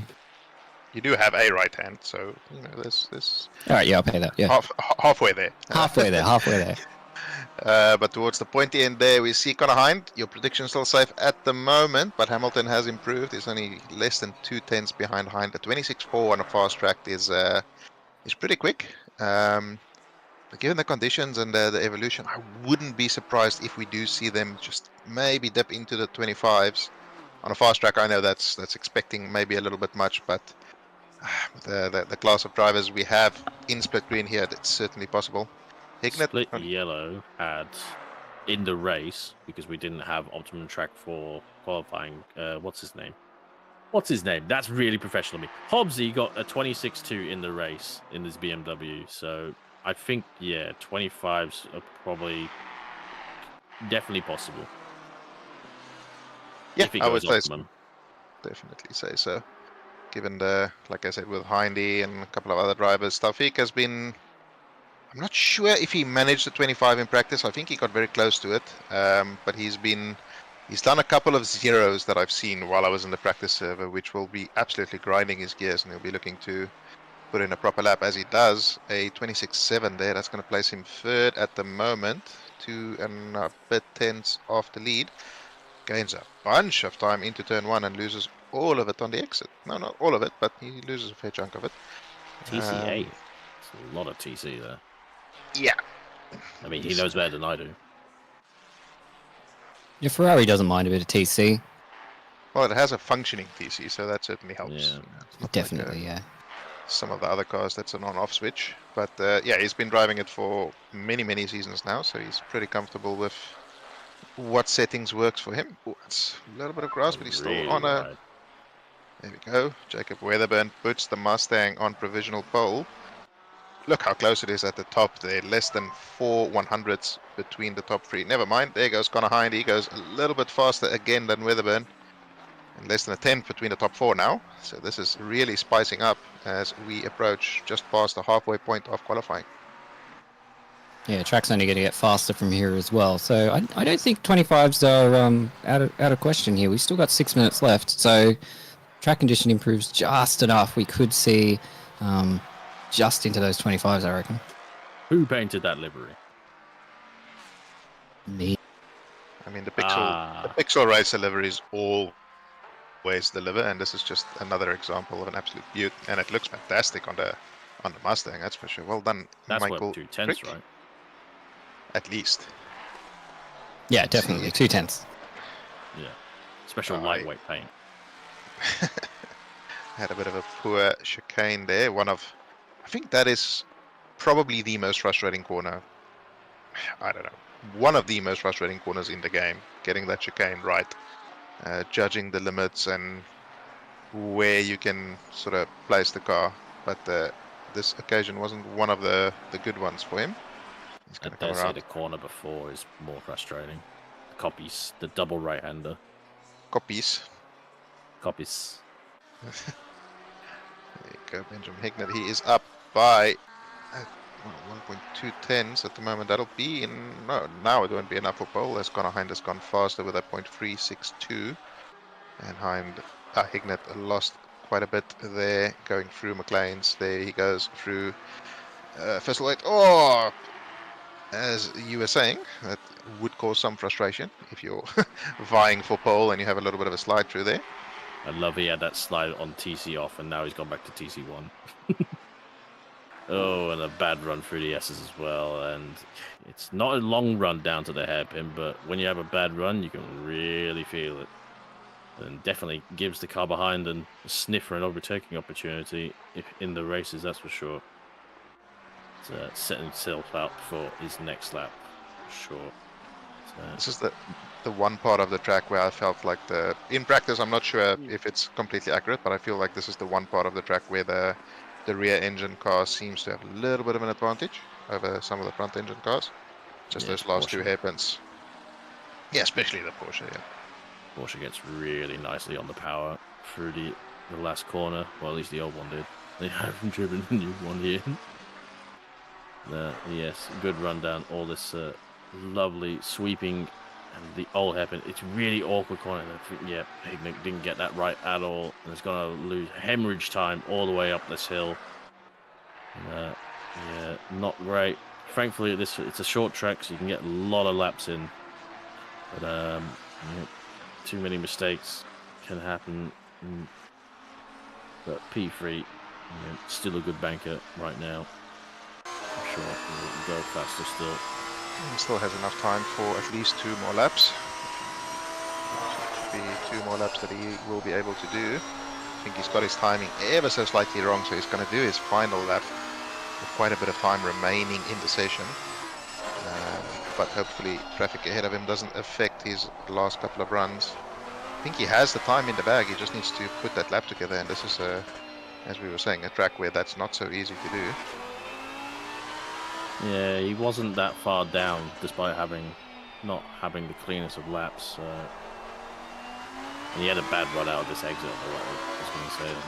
When he last came through that corner, he had a big whopper. He's sticking with the TC off strategy. Your choice of Hamilton, who you did point out earlier, has been a very strong contender in this season. That's the line, and a very solid car, BMW. David Squires there in P8 on debut. He's up here, coming into the S's. Can he get a good run through here? Cuts most of the inside. Oh, he gets a great run through there. Gains nearly 10.5 going through there. Lost a little bit on the exit, but 2 more corners to go. Melbourne Heaven, such a tricky corner to get the braking right and then get on the power as early as possible. Great exit there, gains a little bit of time, but then he just dips it into the grass. 1 more corner to go. This is going to place him very close to the top 5 if he can get this final corner right. Gets on the power nice and early. 3/10 up. Where's it going to place him? P6, just shy of P5. That's a great performance on debut so far from Aiden Squires there. Yeah, he was talking in the chat room and saying he'd done a 26, and he was a little bit disappointed to be put in AM class, but I think he did apply for Pro-Am, I recall, and he did I think, to be honest, if you're new to the series, you get put in AM, and then we'll adjust you a bit later on. But I think maybe silver at least, seeing as he's done that level of lap time for Mr. Squires for sure. Yeah, I think it's also one of those things where you don't really want to judge it just on the one track. So give it a bit of time and see how it develops. Just not only in terms of pace, but also in terms of racecraft along other drivers. And I see name here on Naim, I guess. He's up 3.5 tenths. That's going to move him up a fair chunk. Gone behind 26.1. That is a pretty speedy lap time. Who has the answer to get ahead of Hind? I find it with the Melbourne hairpin, it's kind of deceptive because you kind of want to use all that exit space, but I feel like if you keep it tighter, you can generally find more time than using all that space out on the exit, especially if you don't have the rotation correct. So, Naim, fantastic lap. AM driver for sure. You're 100% AM, yep. Johnson here in the Castrol colours of the Toms. McLaren, top 10 so far. He said really close. Top 14 are within a second. Sorry, top 13. Insane. Yeah, no, this is a very, very competitive split in terms of qualifying today. Luke Johnson improves a bit, moves up into P8. I think he would have wanted a little bit more. He's one of the few drivers who's timed it correctly. I think Danny Vu will be the last person on a lap. Never mind, he's packed it up. So car 21, I think that's Palmer, will be the last driver to complete a valid lap here. Not sure if it's optimum now, Darkness. We might get a look in a little bit, but Ignat's backed it up. Car 476, that's Julian Gray, he's backed it up. So quite a few drivers packing it in, not improving. You see Taufik there. Looks like he could potentially improve here. Can he get Coppers right? Not on this occasion. And he does have some traffic ahead of him as well. Cook in the BGR colours, I believe. Is that Brad Jones? I believe it is. I'm going to say it is. It's close enough. Zips in the pits. It's a great job by Naim as well, like that lap. That's stunning. I'm not sure if he may have come from rookies as well, but that's a great performance on your first outing because I don't believe he's been in the feel like- this split before. I feel like I've seen the name. Feels- Yeah, I think I've feels seen him in at familiar. least the Enduro Yep. series.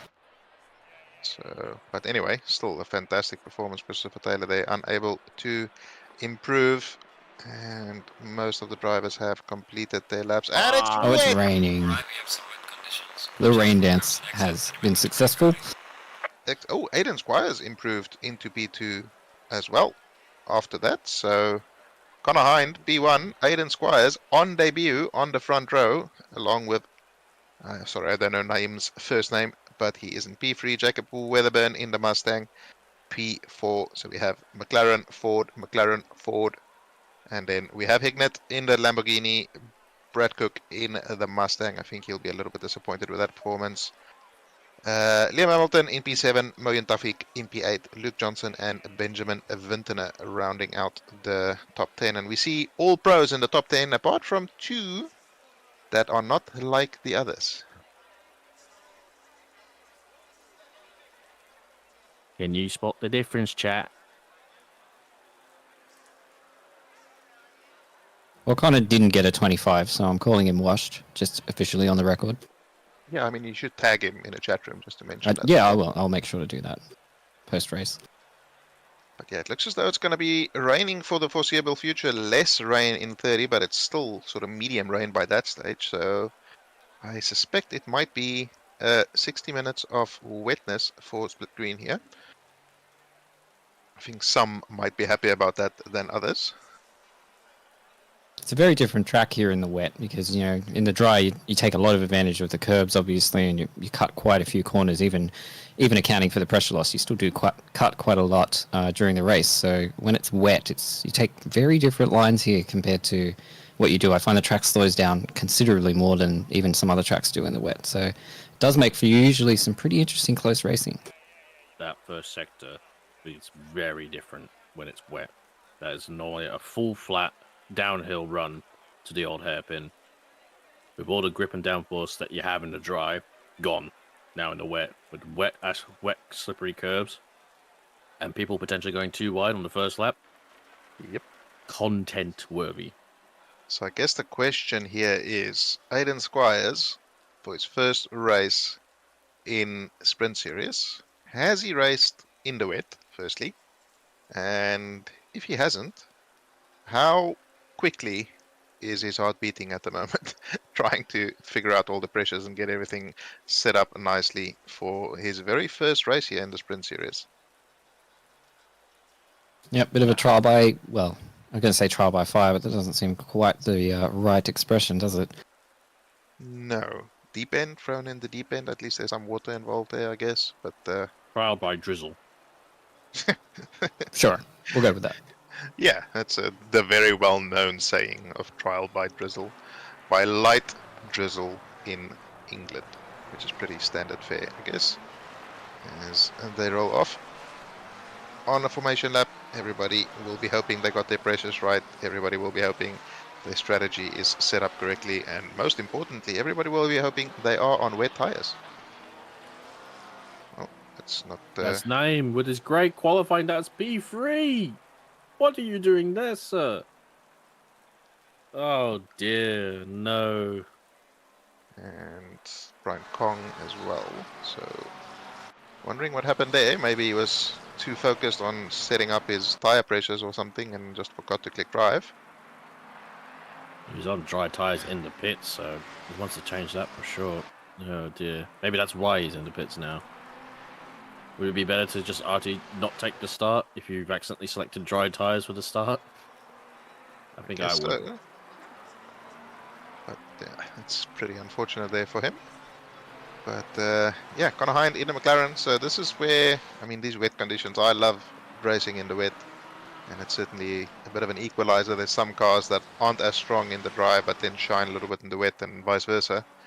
So it's going to be interesting. I'm not sure how good the Mustang actually is in the wet. I haven't seen it race in the wet much. We don't really know too much. From my limited experience of doing the Bathurst race last week in it, it doesn't have the best DC. So going to be interesting to see how it goes for this race. That is not a very good line. Yeah. think I've seen the TC function better than some other cars, so that's a start at least. But yep, who's going to swim? Who's going to sink like a church? It's, dare say, going to be a wet and soggy 60 minutes. It doesn't look like it's dissipating much at all. Title of your sex tape. Sorry. What?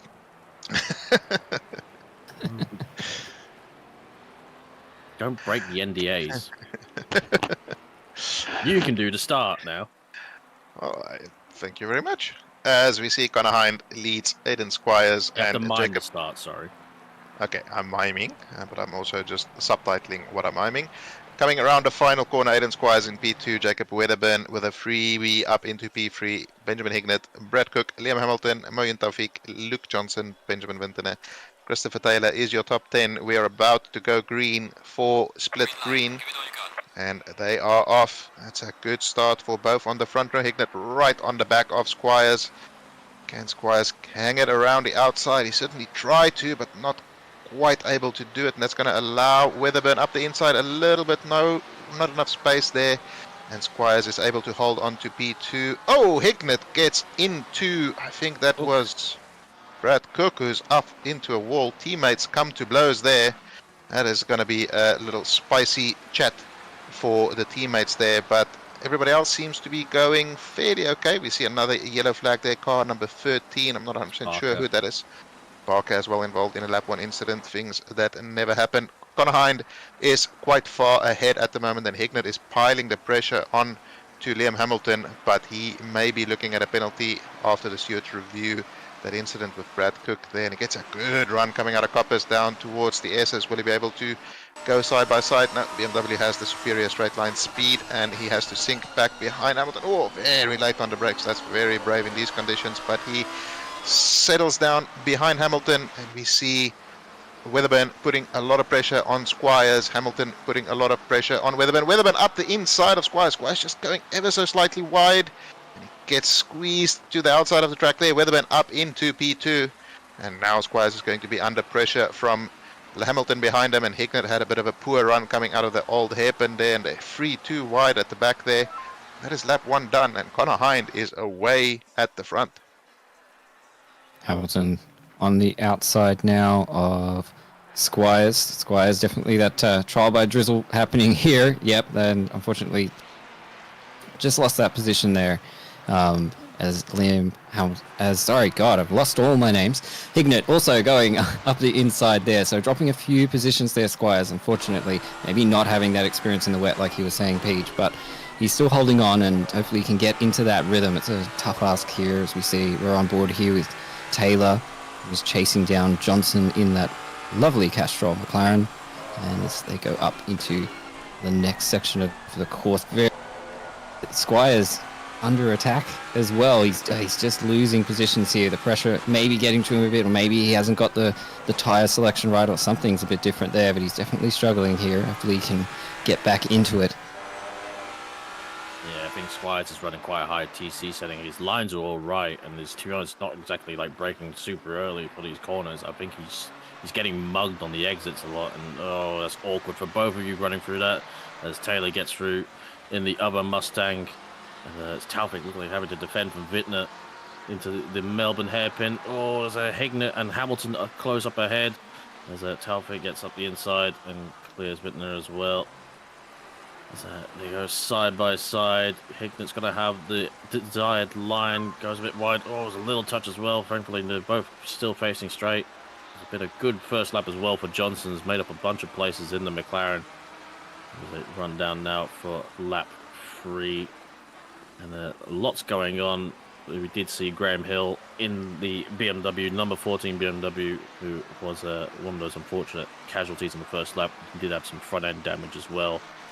And it looks like he might have retired from the session as well, because they don't see him out there right now. So, Hignett. I was watching Hignett at the start of the well called by you, JP, and he could get like out onto the exit of turn 1 into the grass a little bit and had a bad run. He was very committed and kind of stuck his nose and claimed right up the inside of Cook And definitely no adhesion on his part, and unfortunately a small touch has sent Cook right around, and hopefully still going out there, but definitely got a lot of damage from the contact with the wall. So we see car 66 there. I think that's Peccolini, who's a slow car at the back of the field. Hopefully that was self-inflicted. But yeah, Weatherburn not able to match Hind in any way, shape or form at the moment. Hind absolutely flying away at the front. 5.6 seconds ahead. He's pulled another 3 or 4 tenths on this lap alone. And Hicknet sticking fairly close to Weatherburn. And Hamilton right behind him. I think this little battle pack here is going to stay fairly close together. Oh, as Weatherburn goes a little bit deep into the final corner there. But he gets a good exit. That's not going to allow Hicknet any potential opportunity. Weatherburn with a good final sector there. Closes the gap to Hind ever so slightly. So hopefully he can start getting onto the pace and maybe start closing that gap. But anybody who's raced against Connor Hind knows that he's not an easy man to chase down at all. Still can see 695 out there on the track map, so Brad Cook is still going around, still circulating, and has cleared the 21 car as well. So hopefully, I believe that is Brad Palmer in the Porsche.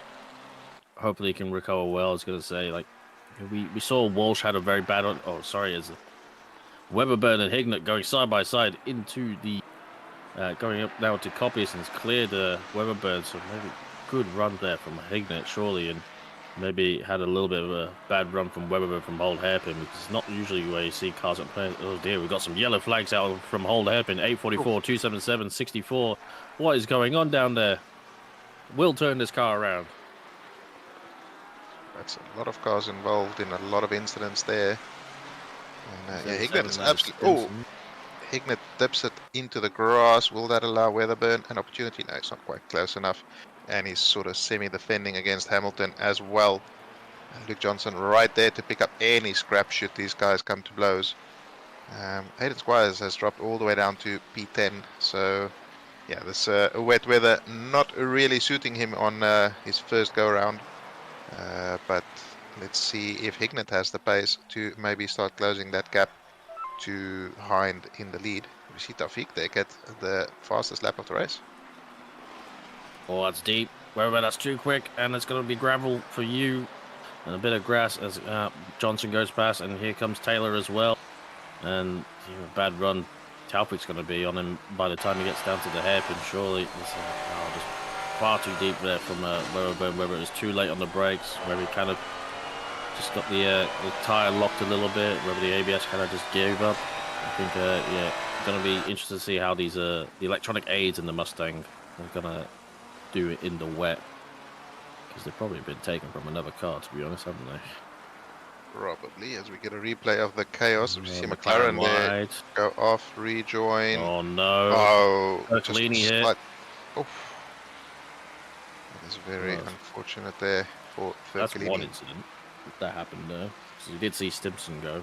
Who's car 66? Because they are going very slowly again out of T1. Looks as though they BMW.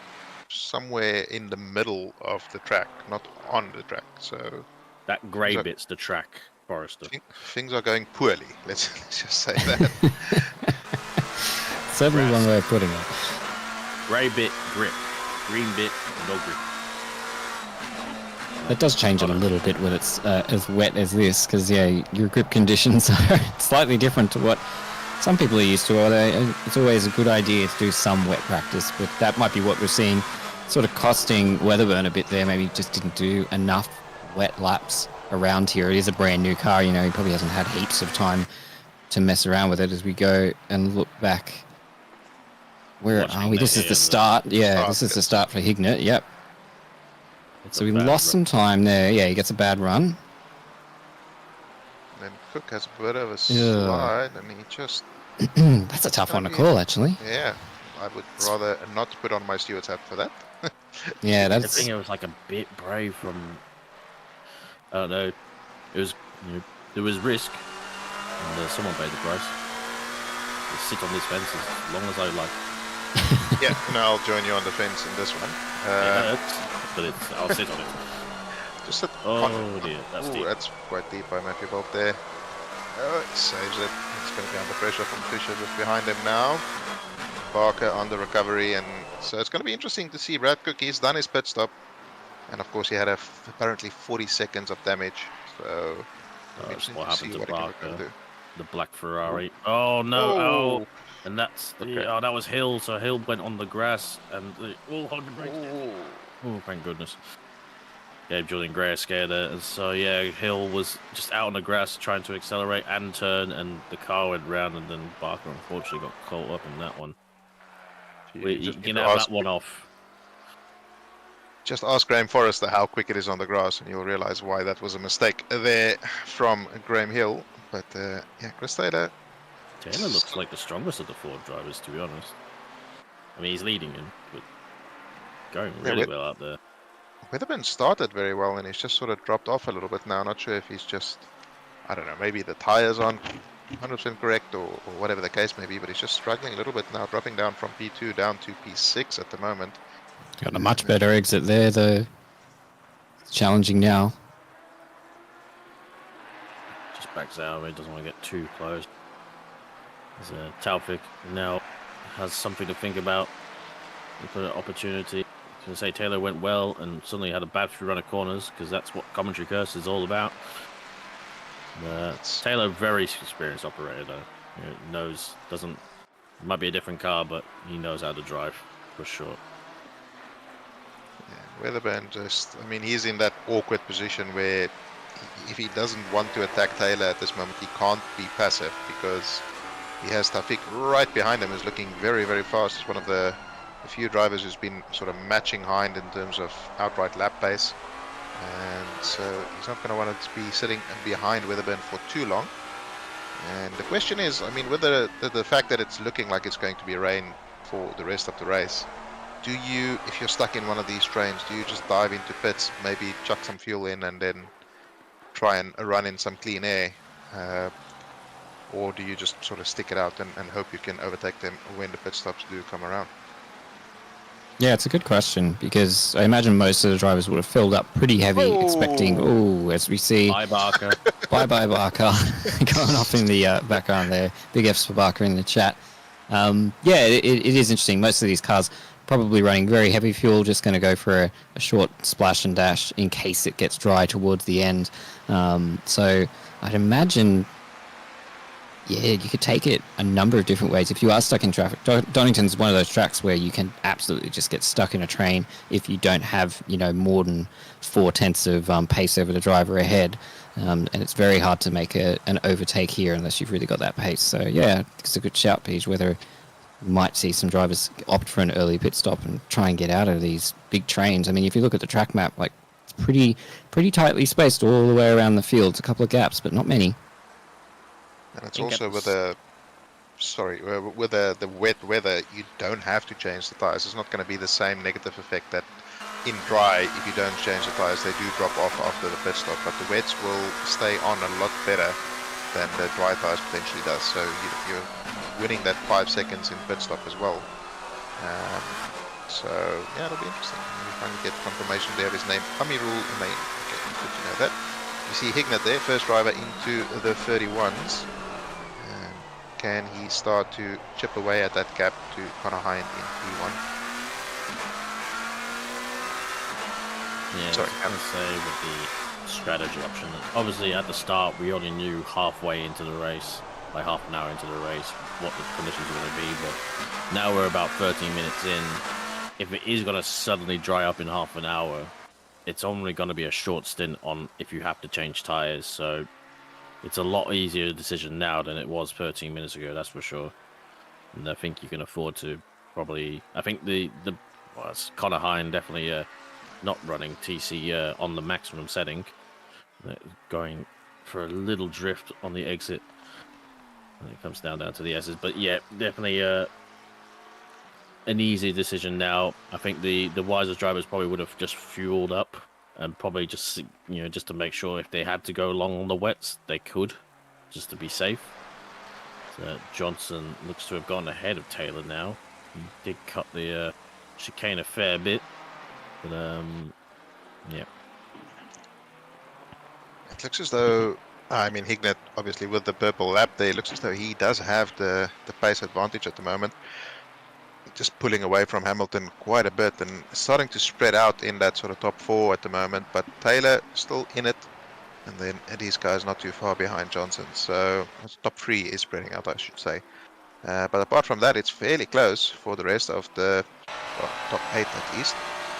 And yeah, these are the guys I think would be talking about that pit stop, as you said. Given the fact that in 30 minutes it's still raining, the track is going to be wet until the end of the race. Oh, Taufik, does not have a lot of space there. Weatherburn got a very poor exit out of turn 1. And Taufik had a little look, but not enough space to make anything work there. I think Taufik should be. Because I feel like he's probably got one of the best wet cars, and I think he's definitely got pace as well. Yeah. But he can't go anywhere. He's been behind Weatherburn pretty much since the start. Yeah, I think he's certainly one of the drivers who could definitely benefit from boxing a little bit early. In saying that, though, if you there is quite a bit of traffic out there. Like, there's not many gaps that you could kind of slide into. So you'd have to time that pit stop well to make sure he doesn't get stuck in blue flags, traffic, or anything like that as well. It's definitely a consideration, because what he wants is a really nice, clean track that he can just do the fastest lap times he possibly can on. So, but yeah, it is an interesting equation. The thing is, you're not gonna. I think you'll lose less from 1 or 2 blue flags than you will from sitting in a perpetual train. Personally, I mean, I might be completely wrong on this, but that's just what I reckon to be the case. I think in ideal situations, you're right, but you can never predict, especially in the wet. When you're trying to overtake slower drivers, maybe less experienced drivers at the back of the field. There's always that risk that you're taking there. But I think what you're saying is pretty much bang on. I think the potential benefits are greater for him, but yeah, it's up to him, really, isn't it? I have told him in his YouTube chat to box, so let's see if he actually listens to me. And yeah, it's gonna be interesting to see how that little battle plays out there. The gap between Hignett and Hine. Oh, bye-bye. Number 9's gone for a holiday on the right side. Oh my goodness. Oh no, dear. Squires. Squire's off the track there. Let's go for a quick instant replay to see what happened here. Was there contact? Has he just messed it up on his own? Seems to be holding it together here. Pulling Squire, he's just, maybe a... That's interesting. Yeah, that's wheel. Look at this wheel, there's no input. Yeah, that's definitely a hardware issue. Some input, that was like a little bit, but... Seems to be back on track now. Yeah. Oh, no. Struggling almost a bit. Off track again. Okay, he's back on track. Officially. I wonder if that could have been set up, because the front of the Mustang just sitting very, very low. But I don't think he would have ground out shortly, like... No, I'm just thinking when he was sliding on the grass, there was no steering input. The wheel was just straight the whole time. That's why I'm thinking maybe something. He did have a little bit of input just before he clattered the wall, but that's unfortunate for him. He definitely seems to have inputs again now. He seems to be driving around okay. He could have lost force feedback or something like that, though. He's driving a bit slowly, but that might just be he's a bit knocked out of his rhythm. So hopefully not too catastrophic for him. Probably a good time to pit for Squires, I guess. Yeah, certainly he will have a little bit of damage, and I'm surprised we can see his car with that paint job. But yeah, hopefully he can get on the road to recovery, repair the damage, and just sort of settle down a little bit. Now the pressure is off. Realistically, he's not he's not competing for that top 10 where he was running, and he can just sort of repair the damage, get some fresh tires on, and maybe do some proper laps, get used to the rain, get a bit more comfortable. It's going to be less rain in 30. So it will be wet all the way until the end of this race. Look at the four-wheel slide that Kong got as well. Like, I mean, I guess maybe it's still flat enough in the wet, but yeesh. Playing some risks out there. Looks like Barker's still he's soldiered on with the damage he got from the first lap. And a little bit of a train here forming behind Fisher as Bolt looks to get past and hopefully clear it. I think there's no real there is dirty air in the game, even if it's dry, but it doesn't get affected. But in the wet, you are heavily affected by the spray, unless you're one of those weirdos that drives on the bottom. There we go. Getting some confirmation from Aiden in chat there. His game just completely froze. So yeah, that's something I've had happen a couple of times in practice. Fortunately, not in a race, but there was one time in the endurance race where coming out of this... Whoa! Oh, as we say, yeah. Oh! Well avoided there by Barker. It's going to be a slap on the wrist for Matthew Bolt there, as he made contact with Jai Fisher. But yeah, I had a game freeze coming out of the hairpin, and by the time it unfroze, I was still turning into the the right-hand side wall. So, Bolty just carrying too much speed there. Yep. It's unfortunate. I remember that, Peach. We were not far behind you when that happened. Not for position, obviously, but yeah, I remember that happening. So yeah, it does happen. I'm not sure if it's maybe track specific. That it does happen on all the tracks normally in practice, but that was the only time it's ever happened in a race properly.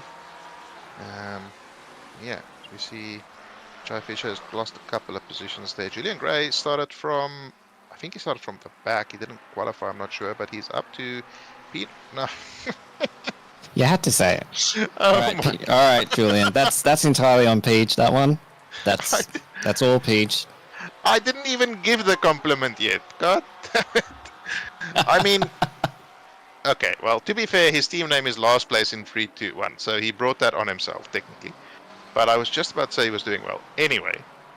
I was just thinking that too. You just beat me to the curse. McLaren's driving on track. I will not say anything nice right anymore. now. I don't want to. Thank you.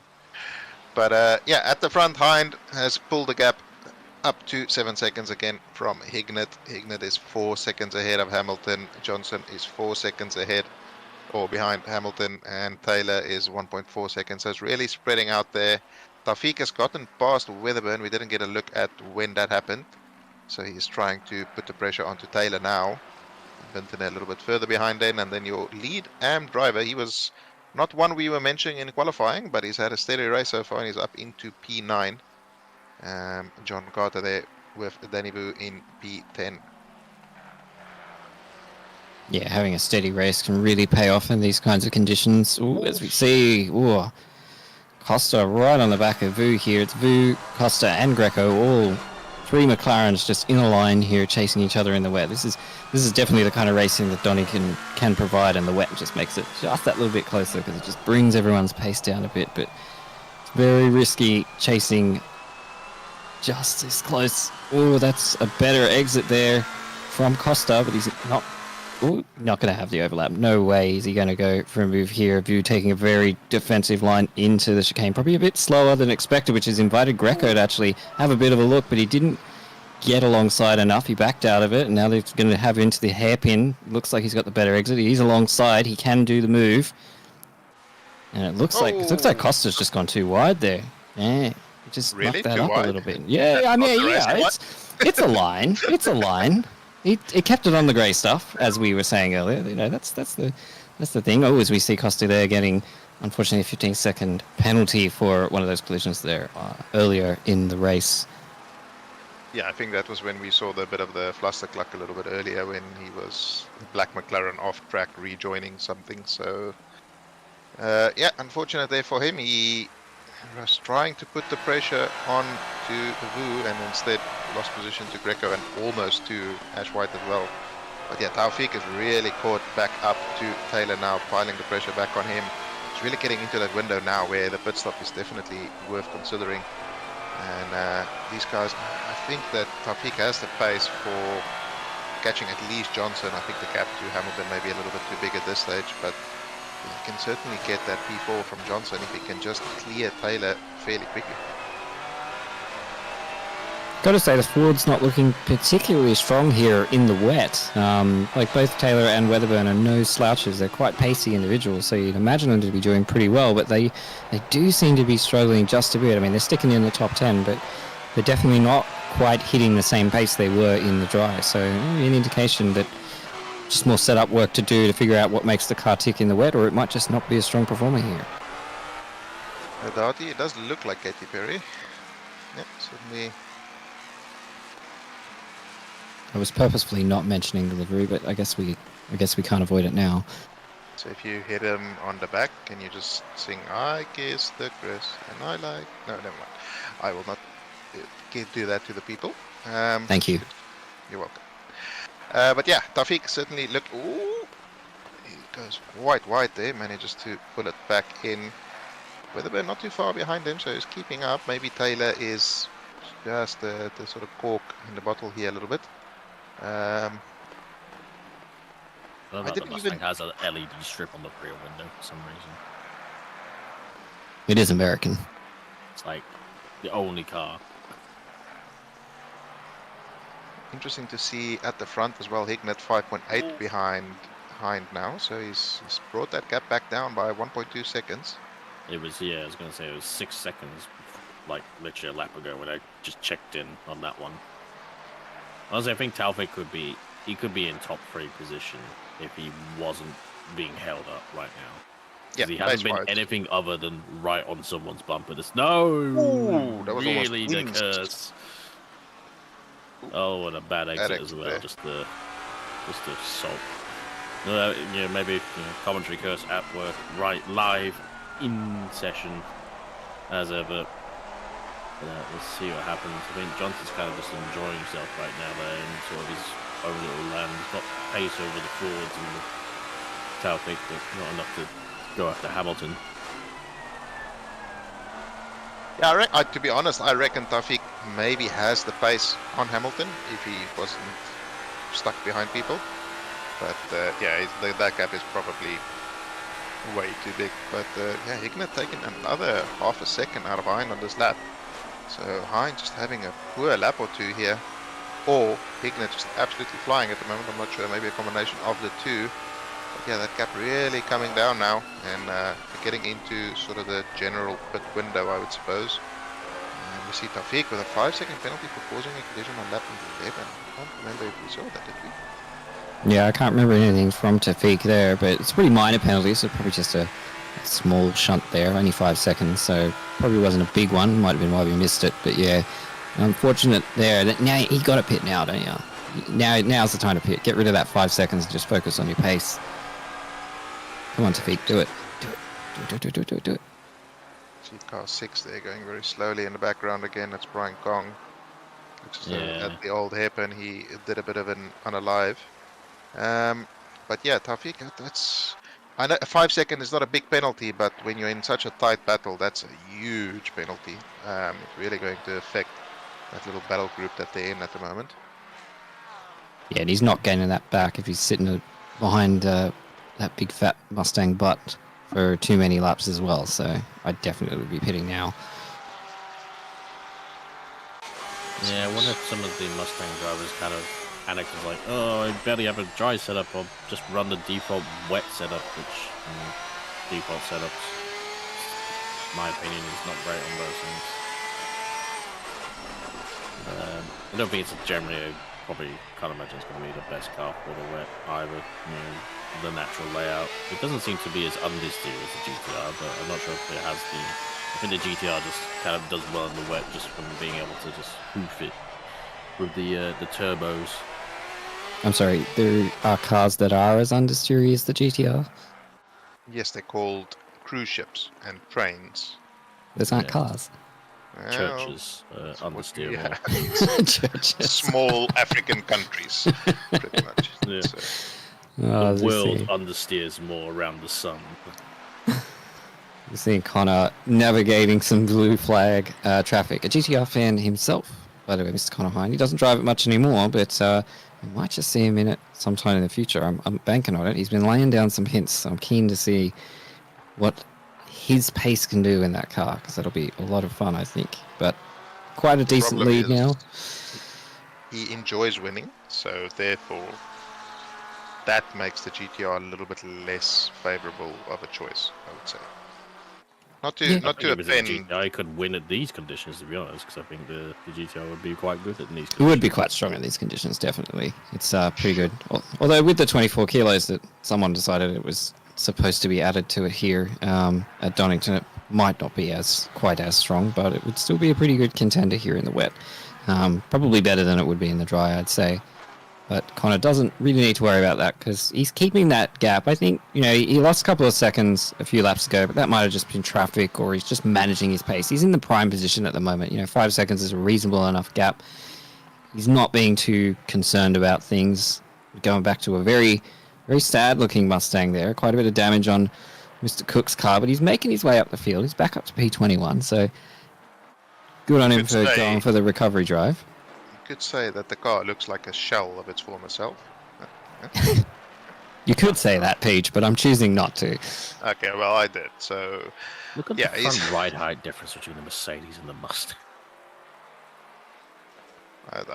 are all the Mustangs that low, or is it just the broken? Yeah, one all the that's Mustangs low? are like really low. I know he's got front bumper damage, but like, geez, even the GTR isn't that low at the front.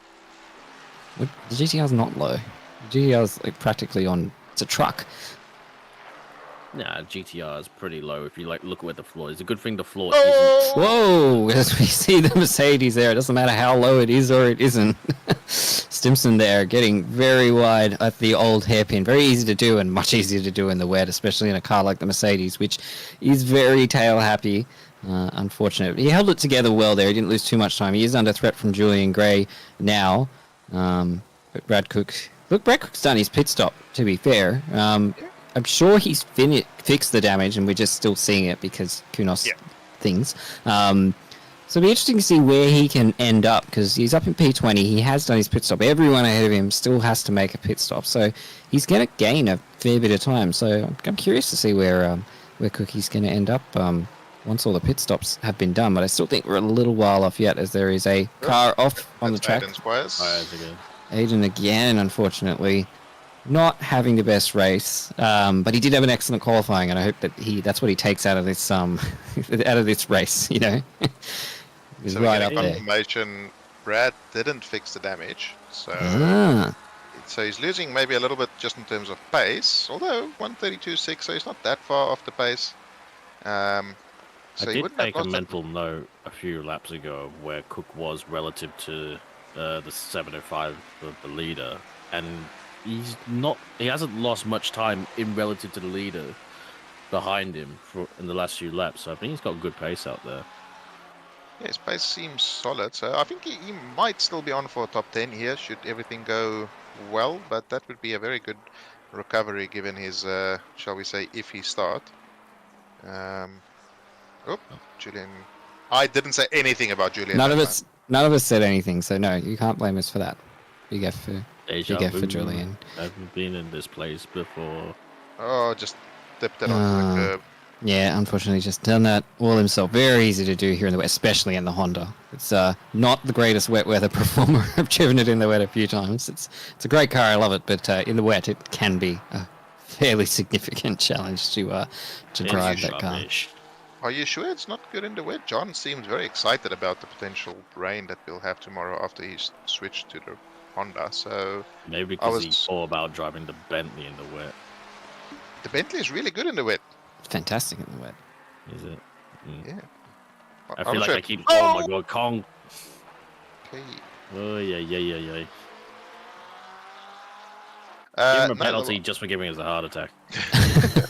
And unclinch. Okay. So, no, I really not that soon. Got to be clinched up for a while.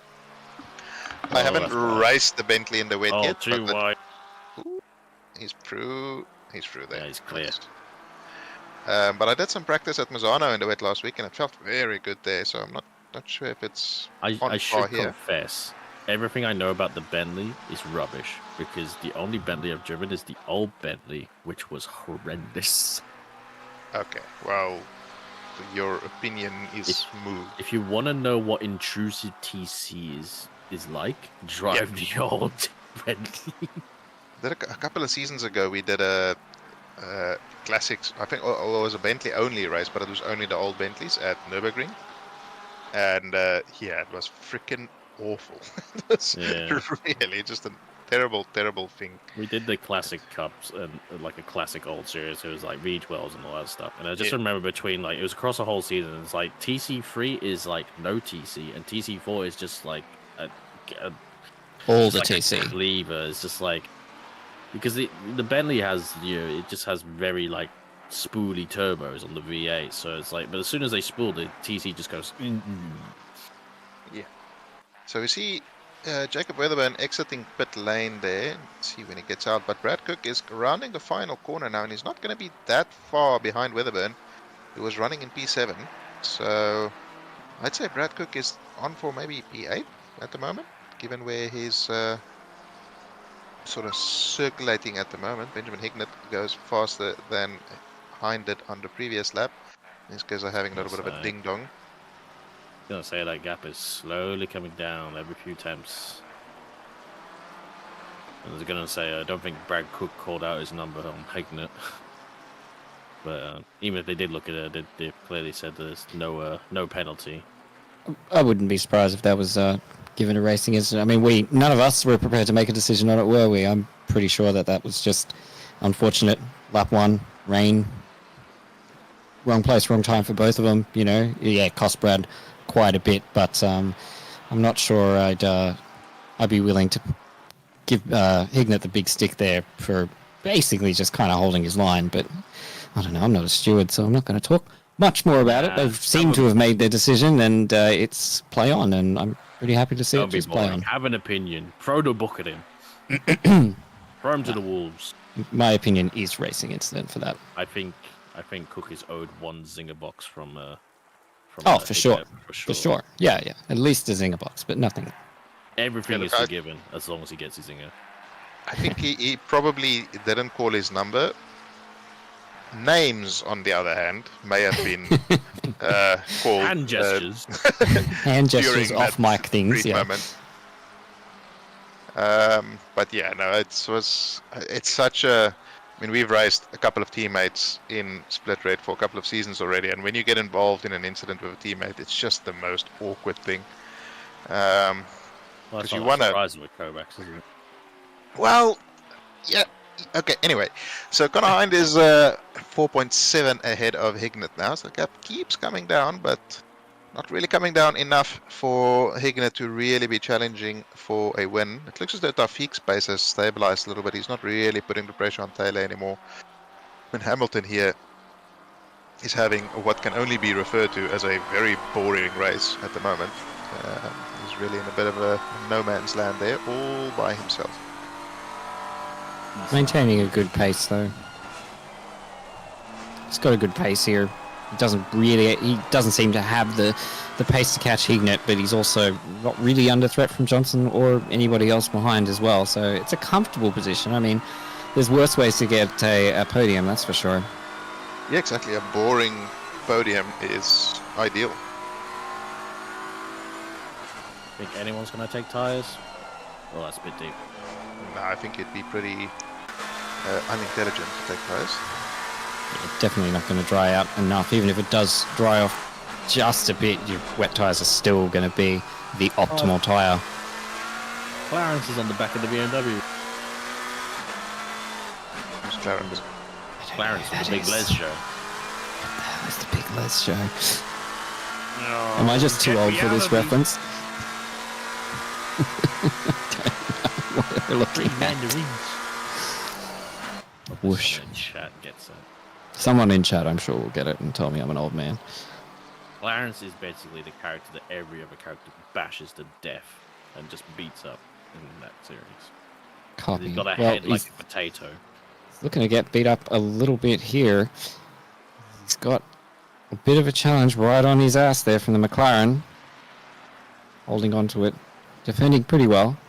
Very defensive line there on the inside. It might cost him a little bit on the exit, but the BMW... Oh, no. There we go. It's not a defensive line. He was just making sure he slowed down enough to jump into the amazing pit entry here at Donington that has never done anybody any wrongs. No, I'm doing a good recovery, though, from seeing as he didn't actually take the start and relinquished his P3 on the grid. But going well so far. And definitely, I think someone who's worthy of a promotion. I think Am is maybe not his chosen category. Connor Hind about to lap Brad Cook. Now, I think the only thing worse than being killed by your teammate is being lapped by your teammate. Oh, okay, well. He's going to give him some mercy. So 20 minutes left. He's going to do the pit stop. So, yeah, it looks like maybe everyone giving themselves about 40 minutes of fuel just to see if they had to make a quick change to dry tyres, even though it looked unlikely. And yeah, it looks like we're getting everybody in. Hignett's responding by pitting as well. Hamilton's also pitted, so lots of people jumping in at around this 20-minute to go mark. Yep, very busy pit lane here. Tafik is staying out. So he's going to get some fresh air. It'll be interesting to see what he does. He's doing the opposite of what you were suggesting, Pete. He's just waited for everyone else to pit, and now he's got the clean air. He's just like my son. He just doesn't listen. But yeah, let's see what he can do with some clean air. I mean, we've been saying that he's looking very pacey, so maybe he can start to show us what that pace actually looks like now. Taylor livery is amazing. That's the one with the Katy Perry on it. Is that amazing? It can't be. It can't be if someone's saying it's amazing. Of all the faces I've seen on liveries, it's probably the better face to see. Oh, don't break on the... Pete had Celine Dion on his livery once.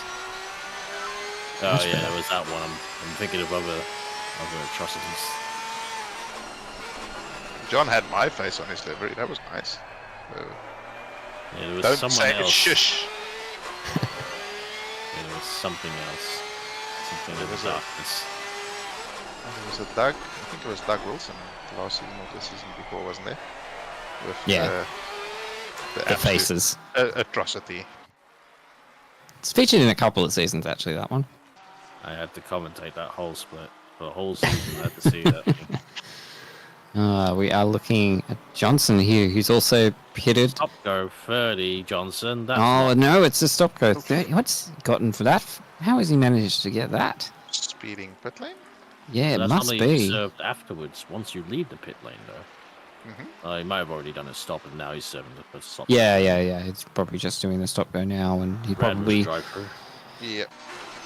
And apparently car 14, which is Graham Hill, is getting a 10-second penalty, not a 15.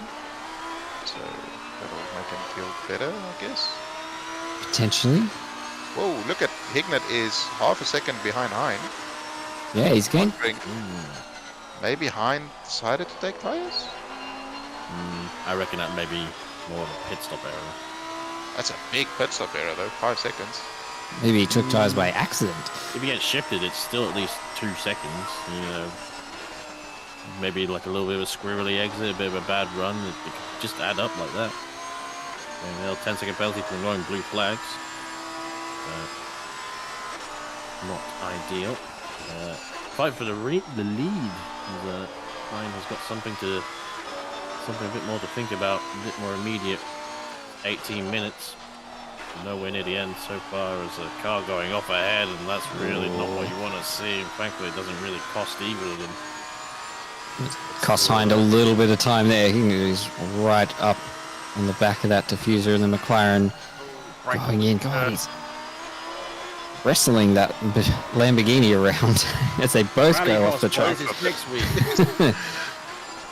Full commitment from both of them there.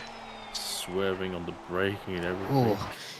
Oh, Hignett very much pushing. Hignett is not taking it easy here. He is definitely putting all the challenge on the back of Connor Hind here. We're not quite sure how this battle got as close as it has, but we don't care because it's great content here. Let's see if Hignett can keep up the challenge here in the Lamborghini. Neither of these cars is particularly weak at this track. The Lamborghini seems pretty strong. You know, we haven't seen many of them, but it's doing well here.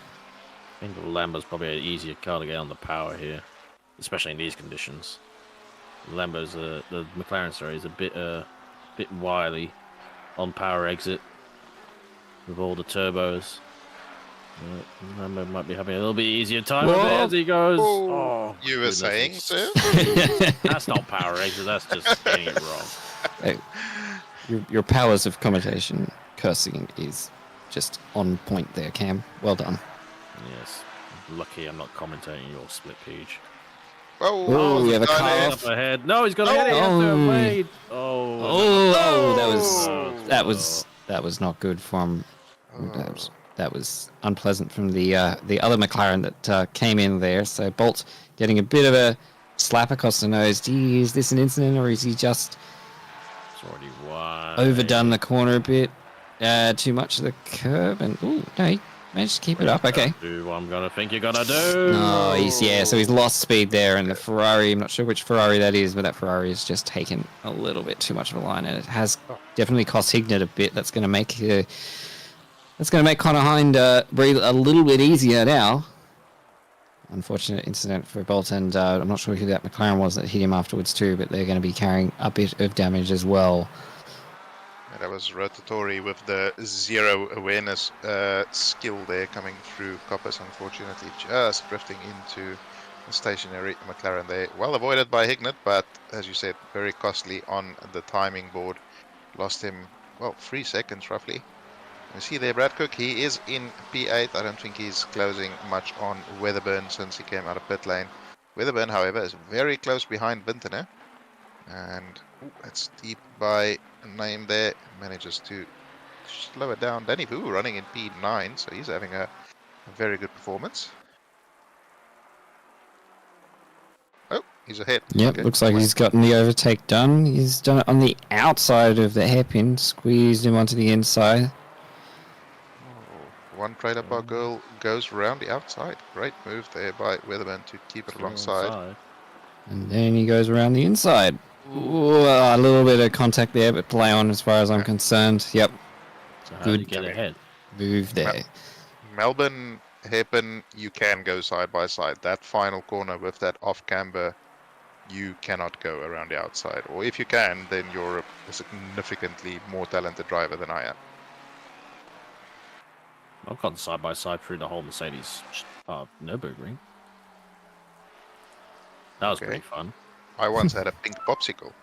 Are we just mentioning things that aren't relevant here, Cameron? What are we doing here, sir? I'm whatever. Just because I know racecraft and you don't.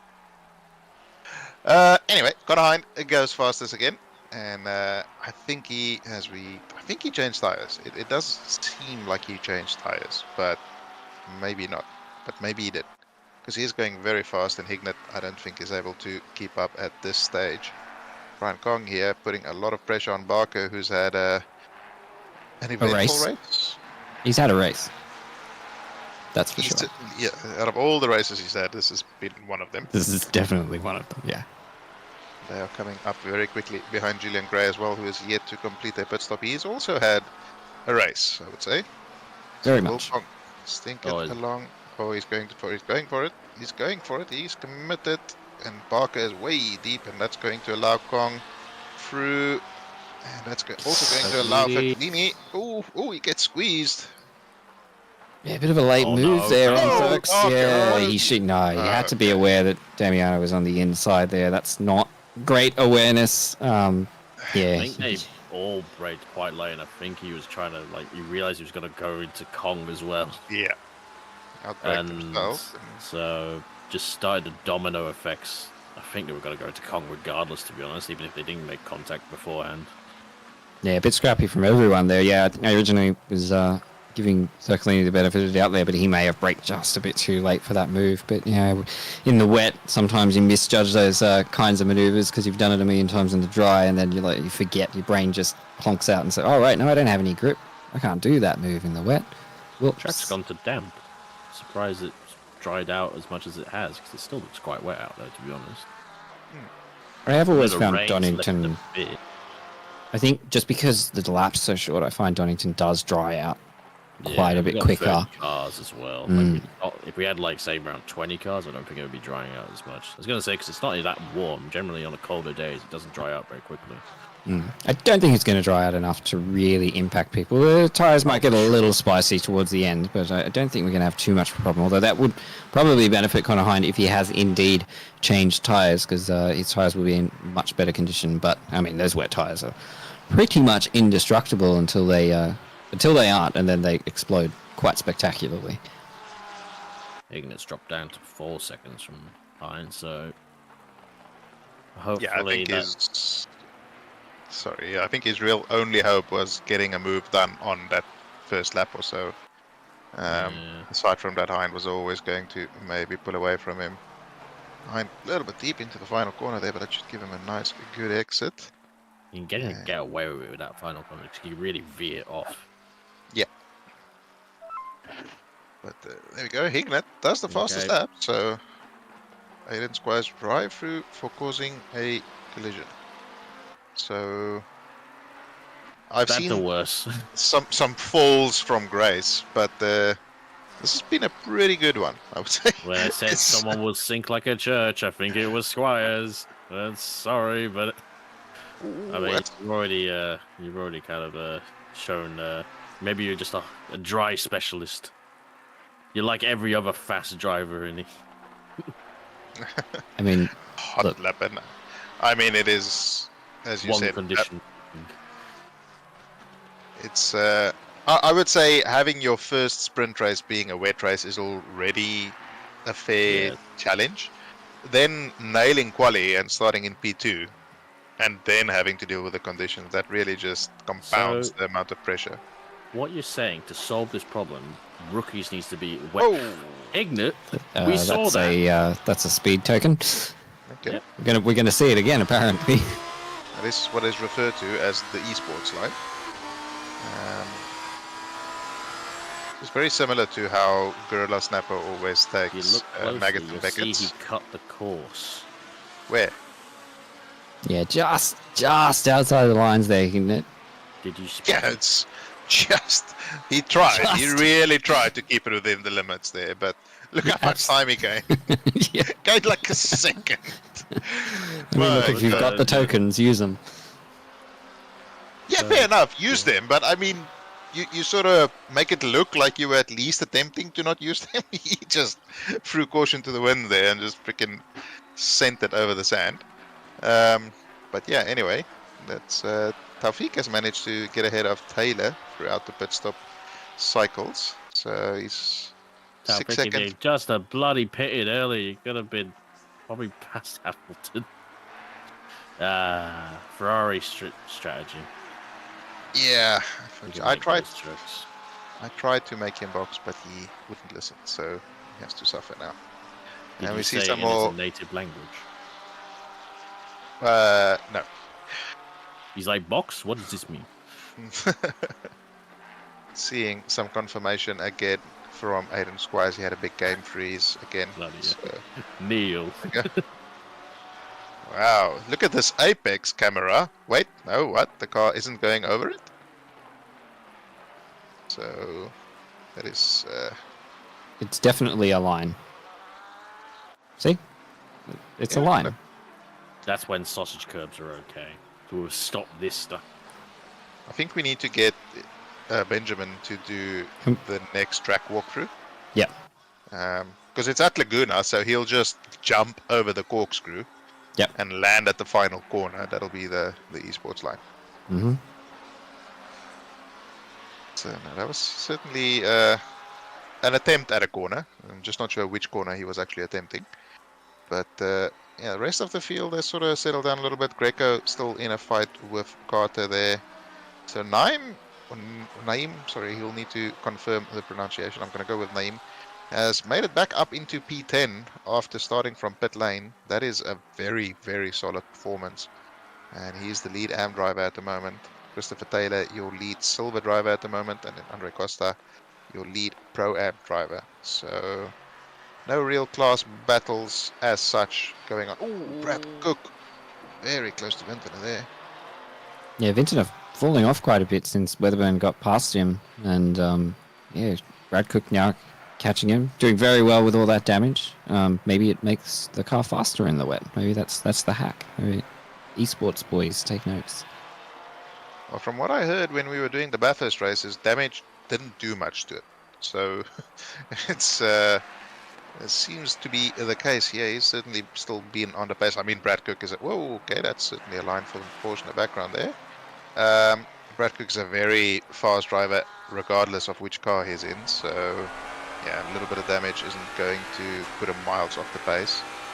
I mean, he's a Porsche specialist too, so he's got to be used to a car that's a little bit wild and a little bit enthusiastic around the corners. So that might be just helping him a little bit here, but he definitely seems to be losing on those straights to Vintner there, whose BMW is not only fast in a straight line, but also severely less dented than Cook's. But not doing the repairs, I think, is paying off quite well for him here. Absolutely. I mean, given where he was when he went into pits, running in P5, putting the pressure on P8, putting the pressure on P7, is certainly a good going. As we see Greco there with a drive-through, that's most likely for track limits, and car 22 or 23, I think it's 23, has come a cropper at the old hairpin. Hopefully it doesn't affect Taufik. No, Taufik gets through cleanly, and so does Taylor. There's another car going slowly now. That was car 4 something. Maybe. Okay, so something's happening there at the old hairpin. That's J-Rad going off the circuit there. Pretty easy to do if you take too much. Self-inflicted. Let's see if anybody else joins in here. So Seems to be rejoining okay. We saw one. There was one other car that was a slow car for some reason. I'm just not sure exactly who it was. Okay. I may have been mistaken. I apologize. Yeah, there definitely was. I think that Yeah. McLaren that was behind him, which I think is Bolt. I think wrong actually. Looking at that one, that's the one that is behind him. It was a black and red one. I think also had an incident on the coming out of that old hairpin as well, because they weren't really coming at them at the same speed as the other cars were. No. So looks like we missed another incident. Yeah. That would have been most likely the overtake on Winton, I would guess. Yeah, he must been have around another car, so given him a bit of a tap there. I mean, we saw the contact in the final corner, but it was very minor contact, I would say. But at the end of the day, the gap is a little bit over 5 seconds at the moment, so if he can maintain that, then he won't lose anything. I think he'll still be a little bit frustrated just with getting it in the first place. Ooh, is that on the rejoin there? That's going to cost that McLaren of Carter quite a bit there. It's Palmer. He's normally very quick. He's just had a very incident-full day today, I think. Getting the impression that not a lot of wet laps done in the last couple of weeks for these for some of these drivers around Donington, because we've just seen some of those mistakes that are pretty indicative of I haven't driven this track in the wet for a little while. Okay, so there's nothing much in that. I haven't done a single wet lap, so hopefully it doesn't rain tomorrow. But yeah, Connor Hine there goes faster yet again. I'm sure we'll see a Gorilla Snapper in chat saying how OP the McLaren is in about 3, 2, 1. No, he's a bit slow on the gun there, but gap to Hignett closing down. No, actually it's grown again after Hignett's off-track excursions. But yeah, those two have really just sort of pulled away from everybody behind them today. Nobody really able to challenge them in any way, shape or form. Yeah, and Hamilton doing well too. He's just stuck in that P3. He hasn't, from what we've seen, hasn't had any major incidents. Hasn't had too much excitement to go around, but he's obviously driven nice consistently. 17 seconds off Hignett, but he's got a decent gap to Taufik behind. And yeah, it's going to be probably the least interesting podium result Liam's ever had, but I don't think he's going to be too upset with that.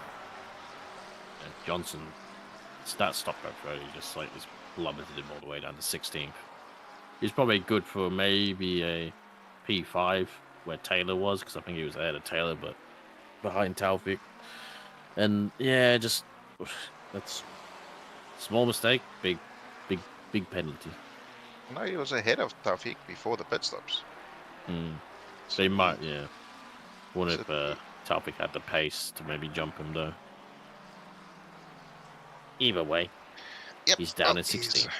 He has screwed it up all by himself. So as we see car 88, that's Matthew Bolt again at Coppers. He's really struggling to get Coppers right. Oh, that's a rejoin with some cars coming up right behind him. Hopefully when we go back to live pictures, there's no other cars involved. He's waited. Good just man. Waiting for us to cut back, and there's just a pile of cars. Yeah, 2 upside down on fire. The whole track's on fire. That was right. Get it stopped. He would have been pushing that brake a little bit harder by the towards the end of that, I imagine. And that sometimes is the wrong thing to do, because you got to trail brake a little bit. Ideally in these conditions. David Barker has committed an incident at the old hairpin again. So, whoop, no, can't face that way, sir. Oh, the understeer. Oh, he's taking a page out of Hignet's book. Whee! Alley-oop. Yep, there we go. That was To the always right, running down right onto the racing line.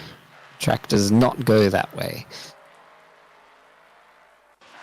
I mean, leader is on the he final paid lap. Give it all you for can. the track. He'll use all of it. He certainly used all of it. So, yeah, Brad Cook here, still piling the pressure onto Vinton. I think, as you said earlier, maybe just that straight line deficit not allowing him to. Okay. He drifts all the way out of coppers there. I think the straight line deficit is what is really sort of negating his attack here on Vinton ahead of him. But I think he does maybe have the pace. He must have some decent damage in that thing. I think I just saw the headlights flickering when he was going into braking then. Well, Darty in chat Might said be. earlier it was 40 seconds. Yeah. It was 40 seconds. We got that confirmation earlier, so that's even 40 for seconds damage or 40 seconds stop.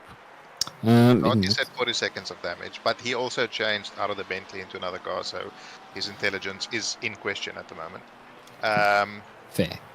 But yeah, so Yeah, the Mustang, much like some of the other sort of front-engine cars, some of the less cars that aren't the McLaren or the Ferrari, for instance, it's not as affected. Like the Bentley isn't as affected by damage as something like the Ferrari and the McLaren can be. And the Mustang looks to fit in that sort of range with the GTR and those sort of bigger, heavier cars that don't really get a big performance hit from too much damage. So, look, whatever damage he's got, it's clearly not bad enough that he's still managing to hang on to P8 here, which, after being all the way at the back, is very impressive. And Connor Hines about to cross the line now, and he's Leader has finished the race. dominated pretty much this whole race. A bit of a threat from Hignet, but it's taken out a solid win out there. oh right, Connor's in this race. Yeah, sorry.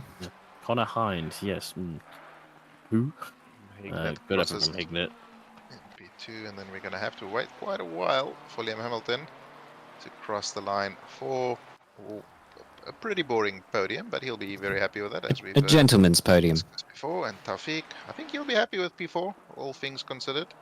Good recovery to where he was running a little bit earlier, and he's followed across the line by Christopher Taylor, who will also win the silver class. And Jacob Weatherburn, he has that 5-second penalty, but it's not going to affect his finishing position. He crosses the line in P6 in his first run in his beloved Mustang that he does also drive in real life.